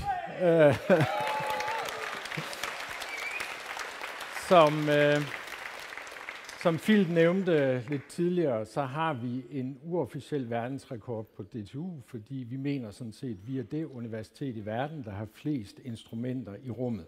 Vi har langt over 100 instrumenter i rummet, og har haft det. Nu har vi undersøgt, vi kan ikke helt finde ud af, om det faktisk er den første professor i rummet. Der er adskillige astronauter, som efterfølgende, når de er holdt op med at blive astronauter, er blevet professorer, men vi tror faktisk, at det er igen en verdensrekord, at vi har den første professor i rummet fra DTU. Og det vil vi selvfølgelig gerne vide, hvis der er nogen af jer, der har kendskab til andre. Vi har ikke kunnet finde andre. Hvad skal vi så samarbejde med Andreas om i fremtiden som adjungerende professor? Før jeg kommer lidt ind på det, så vil jeg fortælle lidt om, hvad er det egentlig, vi går og laver inden for rumteknologi på DTU og på DTU Space. Vi koncentrerer os om 3 forskellige elementer af rummet. Vi arbejder med instrumenter til rummet og til fly og til droner og til jorden. Og så bruger vi dem til at måle ud i solsystemet, ud i universet og ned mod jorden. Og lad mig give nogle eksempler. Et af vores instrumenter, det er det, der hedder et stjernekamera. Det er et kamera, som meget nøjagtigt tager billeder af stjernehimlen, sammenligner det med et katalog over stjerner, og ved hjælp af det meget præcist kan sige, hvor befinder rumfartøjet sig i rummet, og hvor peger det hen. Det var et instrument, der oprindeligt blev udviklet i forbindelse med den danske mission Ørsted, der målte jordens magnetfelt, og efterfølgende bliver anvendt på en ESA-mission, der hedder SWARM. Og det har faktisk betydet, at rigtig mange NASA og andre kommer til os og siger, at vi vil rigtig gerne bruge jeres stjernekamera, fordi det er faktisk et af verdens bedste. Det er også det, som danner baggrund for det instrument, vi har siddende på Perseverance-roveren, Mars-roveren, som i øjeblikket kører rundt på Mars, og hvor vores instrument er en del af den undersøgelse af, har der været liv på Mars for mange år siden. Og jeg vil også sige, at det Mars-roveren, hvor vi altså har det instrument på, har nok opnået den mest fantastiske ære, jeg tror, man kan få som forsker. Fordi her til sommer, der udbød Lego faktisk et byggesæt af den her Perseverance rover. Så jeg tror faktisk ikke, at der er ret mange andre, der kan sige, at nu har vi lavet noget forskning, vi har lavet et instrument, som er blevet til en Lego-model. Men det har vi altså. Navigation i rummet er utrolig svært, og det er vi altså super gode til. Navigation på jorden er jo også en ting, vi arbejder med, GPS-systemer osv. Det vi arbejder med der, det er, hvordan kan man i sand tid, altså med det samme, få ens nøjagtige position ned til centimeter nøjagtighed. Det er super vigtigt, når man skal lave autonome køretøjer, som skal køre rundt af sig selv. Og det er en af de ting, som vi arbejder med i forhold til det, vi kalder grøn omstilling.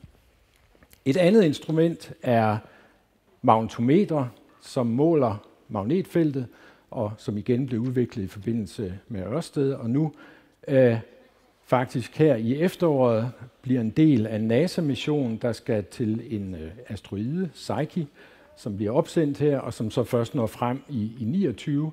Men det er en kæmpe metalklump, som bevæger sig rundt i universet, og der skal man så bruge det her magnetometer til at måle på den her metalklump. Igen kommer NASA til os, fordi de ved, okay, hvis de kommer til DTU Space, så får de virkelig noget kvalitet.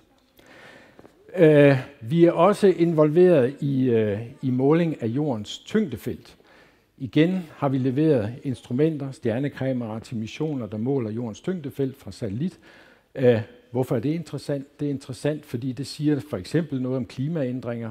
Når der er afsmeltning i Grønland, så ændrer massen sig, og det dermed ændrer tyngdefeltet. Så den kan man bruge til at studere, hvordan afsmeltningen af Grønland foregår, hvordan er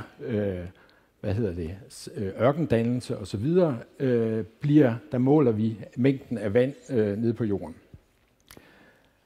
Radarsystemer arbejder vi med. Igen er det noget, som kan måle klimaparametre, for eksempel igen afsmeltning, gletsjers bevægelse, havisens udbredelse osv., er noget af det, vi kigger rigtig meget på. Vi har så også igennem rigtig mange år udviklet røntgendetektorer og røntgenteleskoper, som er beregnet til at måle ud i rummet. Og der er faktisk en interessant ting, hvor vi taler om teknologioverførsel, fordi de her røntgendetektorer, de skal måle meget, meget svag røntgenstråling, så derfor er de super effektive og følsomme. Og det har så vist sig, det kan man jo bruge til at forbedre mammografimålinger. Så vi samarbejder med et firma, hvor vi prøver at finde ud af, hvordan kan vi bruge de her meget følsomme detektorer til at lave en bedre mammografiundersøgelse, så man ikke har brug for så meget røntgenstråling, fordi detektoren er super følsom, så den kan måle meget svagere røntgenstråling. Som virkelig et godt eksempel på teknologioverførsel. Som Philip også nævnte tidligere, så er vi med i James Webb Space-teleskopet. Vi har leveret noget til det, og vi bruger det også til at kigge langt tilbage i universets opståen, næsten helt tilbage til universets fødsel. Vi bruger det også til at kigge på det, man kalder exoplaneter. Det er jordlignende planeter, som vi prøver at undersøge. Er der så nogen derude, for at se, om der eventuelt kunne være liv et andet sted. Så er vi selvfølgelig også meget involveret i uddannelse af ingeniører. Vi har en uddannelse, der hedder geofysik og rumteknologi, hvor vi uddanner ingeniører inden for det her område. Og igen har vi faktisk haft dette år en meget, meget fin rekord. Vi har nemlig optaget næsten halvdelen af de studerende, der starter her, af kvinder, og halvdelen af mænd. Det er virkelig en milepæl for den uddannelse, at vi har næsten 50-50 af mænd og kvinder.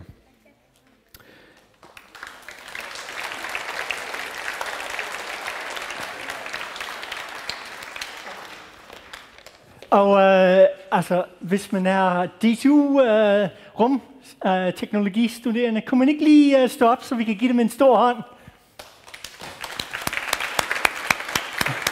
Der var de!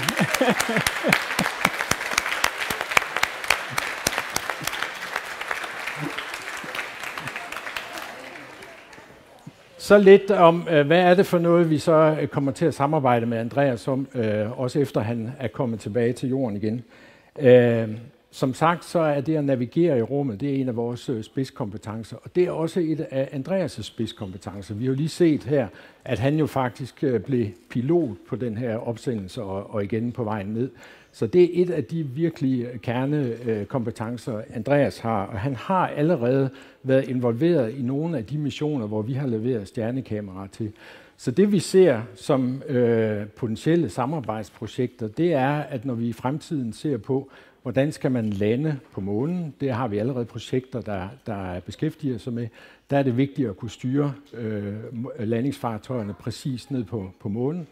Lidt længere ude i fremtiden, så er det landing og navigation til asteroider og planeter, eller kometer, som jo er noget mere komplekst end at lande på månen. Og endnu længere ude, så vil det være at lande og navigere sig frem til Mars.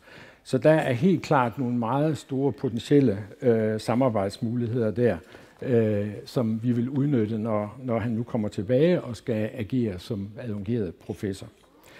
Det er også klart, at vi vil selvfølgelig udnytte ham i vores undervisning og vores formidling, så vores studerende vil også komme til at møde ham. Vi har allerede hørt lidt om, hvad det er for nogle projekter, som Andreas skal beskæftige sig med, når han er på rumstationen. Der er 4, som vi er involveret i for DTU. I har hørt om det med at måle lyn. Rasmus fortalte om den her 3D-printning, som er meget interessant, fordi som Rasmus også forklarede, det er svært at tage og vende tilbage og hente en reservedel, hvis man mangler en skrue eller noget andet, så er det super smart, at man rent faktisk kan printe det, metalprintning, når man er afsted. Et andet projekt, vi er involveret i sammen med Meteorologisk Institut, det er klimarelateret. Det handler om, at man gerne vil prøve at måle, kan man sige, den refleksion af jordens skin op mod månen og tilbage igen mod jorden, som kommer, når vi har nymåne, så har vi et stort område, der er mørkt, og der kan man måle en refleksion af det lys, der bliver udsendt fra jorden. Og hvorfor er det interessant? Det er interessant, fordi det siger noget om, for eksempel, havis er med til at reflektere solens lys. Hvis der er mindre havis, så er der mindre refleksion, og det kan man måle ud fra den her refleksion fra månen. Så det er en forløber igen, som tidligere ting. Det er en forløber til en mulig mission, som vi er interesseret i at være involveret i. Og så noget lidt anderledes, kan man sige, så er vi også involveret i et projekt, hvor det handler om, at vi skal undersøge, hvordan kan man hjælpe astronauterne til at stresse af ved at bruge VR-briller, altså virtual reality-briller, til at sådan komme lidt ned i stressniveau. Og der har han så nogle briller med, som han skal prøve af. Og det er også et interessant eksempel på, hvordan ting jo kan udvikle sig undervejs, fordi VR-briller, de udnytter faktisk tyngdekraften. Og det opdagede man jo på et tidspunkt i det her forløb. Ups, der er ikke nogen tyngdekraft. Så hvad gør vi så? Så derfor var der nogen, der fik sved på panden, og så har de altså været i stand til at udvikle nogle nye briller, som rent faktisk forhåbentlig kan virke på rumstationen. Men det bliver interessant at se. Det er et af de eksperimenter, vi også er en del af. Andreas, han er jo ESA-astronaut, og ESA, det er den europæiske rumfartsorganisation, European Space Agency. Det blev dannet i 1975, og der er 17 medlemslande, og Danmark har helt fra starten været en del af det. Og ESA har et budget, man plejer at sige, at det svarer til, at alle borgere i de her 17 medlemslande bruger, hvad der svarer til 1 biografbillet om året, så dækker det ESAs budget.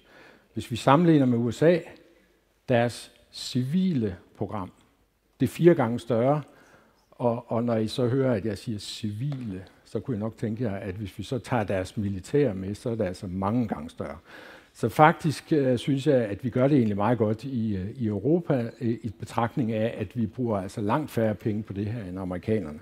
Hvis vi så går til Danmark, så er det desværre sådan, at vi bruger ikke engang, hvad der svarer til en biografbillet i Danmark på ESA. Heldigvis er det sådan, at politikerne har indset, at det her faktisk er et rigtig godt område at putte penge i. Så derfor har vi lige her i denne uge hørt, at regeringen foreslår, at man bruger 125 millioner ekstra fra forskningsreserven på rumområdet, og det er vi selvfølgelig rigtig, rigtig glade for. Og hvorfor er det egentlig spændende, at vi bruger penge på ESA? Det er det, fordi det giver vores virksomheder og universiteter som DTU mulighed for at samarbejde med internationale firmaer på det her område. Og der er undersøgelser, der viser, at når vi putter en krone i ESA-samarbejdet, så får vi faktisk andre ordrer, hvad der svarer til 4 kroner igen. Så rigtig, rigtig god forretning for Danmark og for virksomhederne. Og det, der jo også er interessant, det er, at det her område er jo også et område, hvor der er brug for virkelig kompetente medarbejdere. For eksempel veluddannede ingeniører, som vi laver her på DTU. Og det, der også er interessant, det er, at det her det er jo ikke masseproduktion. Det er jo få enheder, man laver med, hvor man putter en masse viden i, og så sælger den, kan man sige, dyrt. Så det er en rigtig god forretning for virksomhederne og for os. Når vi kigger på, hvad der sker rundt omkring i verden, så er der heller ingen tvivl om, at vi har gang i et rumkapløb igen. Vi har lige set inderne lande på månen. Vi har set russerne forsøge det. Og det er klart, at Kina, USA, Europa er virkelig oppe på dupperne inden for rumområdet. Så EU for eksempel forventer en forholdsvis faktisk stor vækst, større end normalt, større end gennemsnittet kan man sige, på det her område i de kommende år. Og der er det selvfølgelig vigtigt, at vi fra dansk side, fra virksomhederne og fra universiteterne er med og kan være med her, fordi det giver os så mulighed for at skabe nogle danske arbejdspladser på det her område. Rumteknologi er jo noget, som mange af os måske kender til, men også mange ikke tænker på, hvor vigtigt det faktisk er i vores dagligdag. Mange af jer har måske brugt jeres navigation i mobiltelefonen eller i bilen til at finde vej hertil i dag. Eller i det hele taget, så er der i hvert fald det er noget, man normalt bare bruger. Det er jo baseret på satellitter, navigationssatellitter, og man kan sige, at hvis vi ikke havde dem, så havde vi altså et kæmpe problem. Og vi omtaler dem jo normalt som GPS-satellitter, og det er jo det amerikanske system. Der findes jo en række andre systemer. For eksempel laver ESA sammen med EU et system, der hedder Galileo, som er et meget nyere system end GPS, og som faktisk er mere robust end GPS. Så der kan man sige, der er vi faktisk på forkant. Og det er et eksempel på, hvordan man har besluttet fra europæisk og også dansk side at sige, jamen vi er faktisk nødt til at være selvkørende på det her område. Vi er nødt til at være autonome, vi er nødt til at have vores eget system.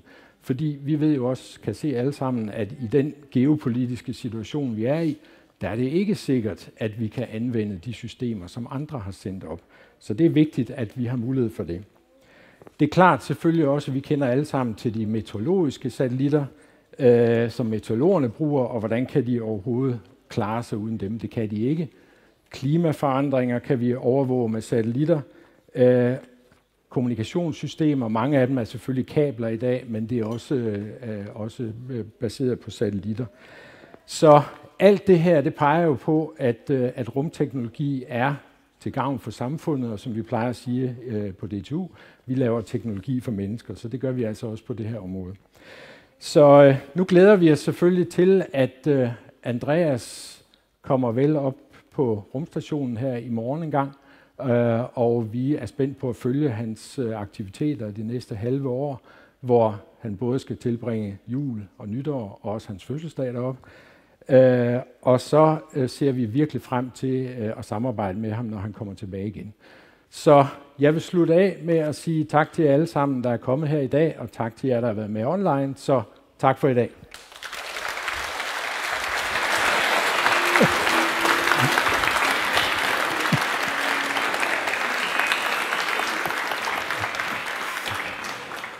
Ja, en professor i rummet, en DTU af slagsen. Tak for, at I alle sammen mødte op. Hvis I har brug for at lave en lille selfie, så er der udstyr til det lige over ved den turkise væg derovre. Det kan I udnytte på vejen ud. Ellers lukker vi nu ned for festen her. Kan I alle sammen have en god weekend. Hej!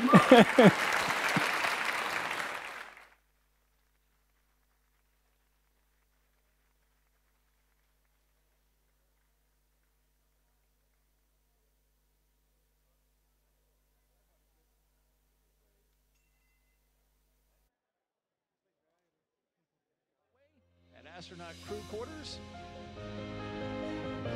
And here they come, Crew 7, taking their first steps outside before their journey to space. Here they go, doors are closing. This begins the drive across NASA's Kennedy Space Center to Launch Pad 39A.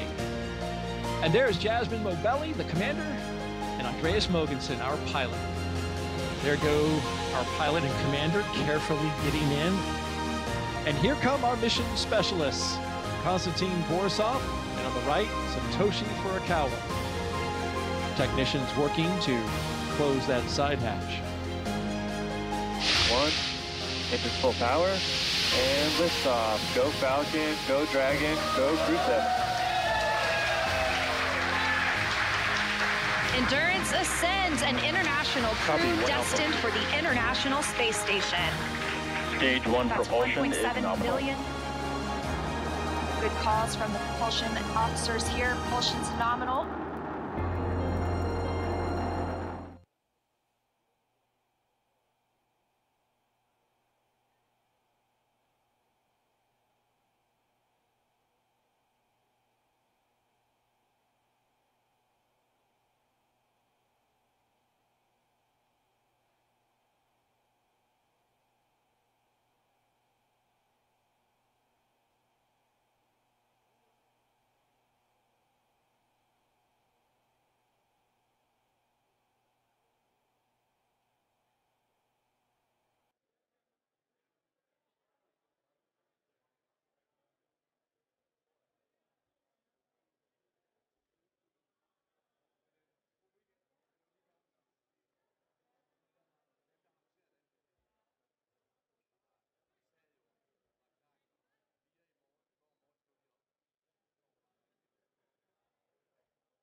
It's a new era of pioneers, star sailors, thinkers, and adventurers. 3, 2, 1, 0. All engine running. Let's go.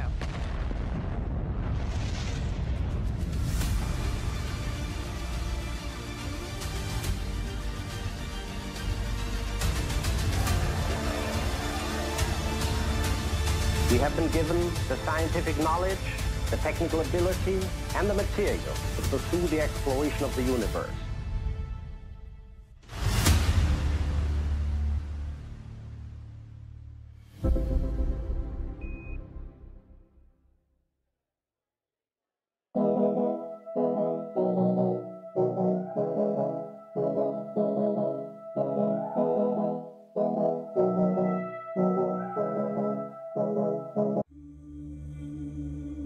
Across the nation are sacred sites that capture the spirit of America's character.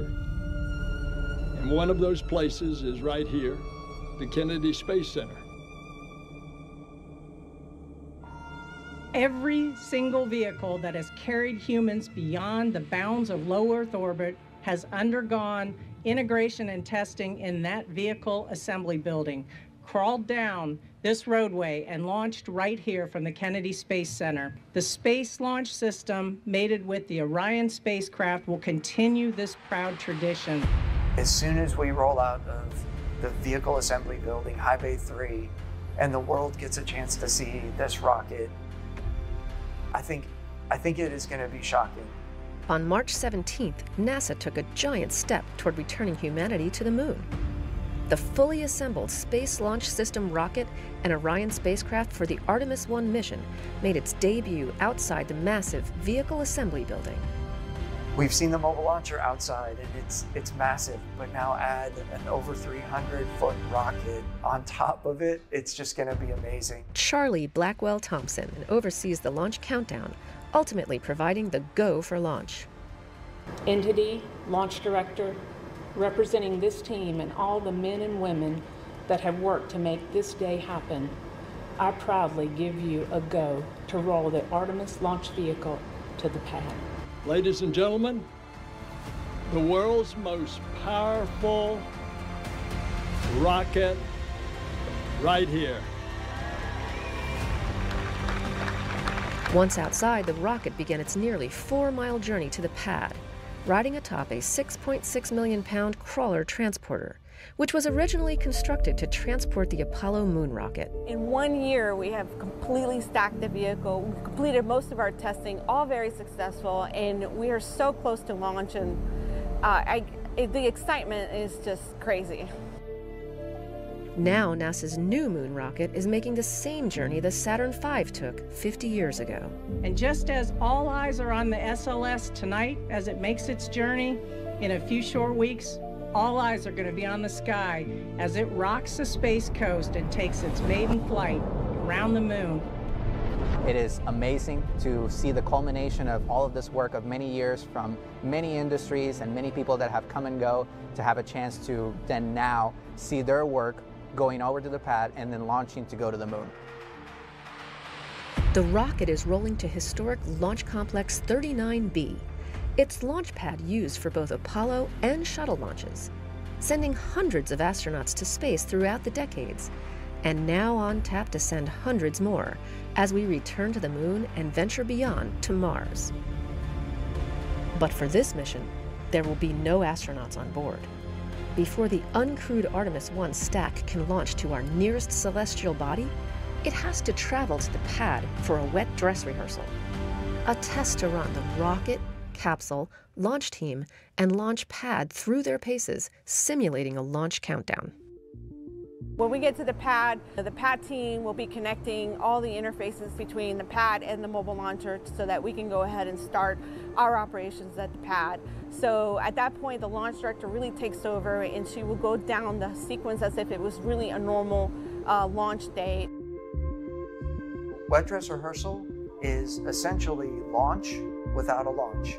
It is to, really the reason we're doing it is to verify and validate all of the pieces that go into launch countdown. So wet dress is really our opportunity to find any issues or adjustments that we need to make in our launch countdown. For Artemis 1, the wet dress rehearsal is the final and most critical test before the rocket can return to the launch pad for liftoff to the moon. During the countdown, over 730,000 gallons of supercooled liquid propellants will be loaded into the rocket as part of the nearly 2-day launch countdown.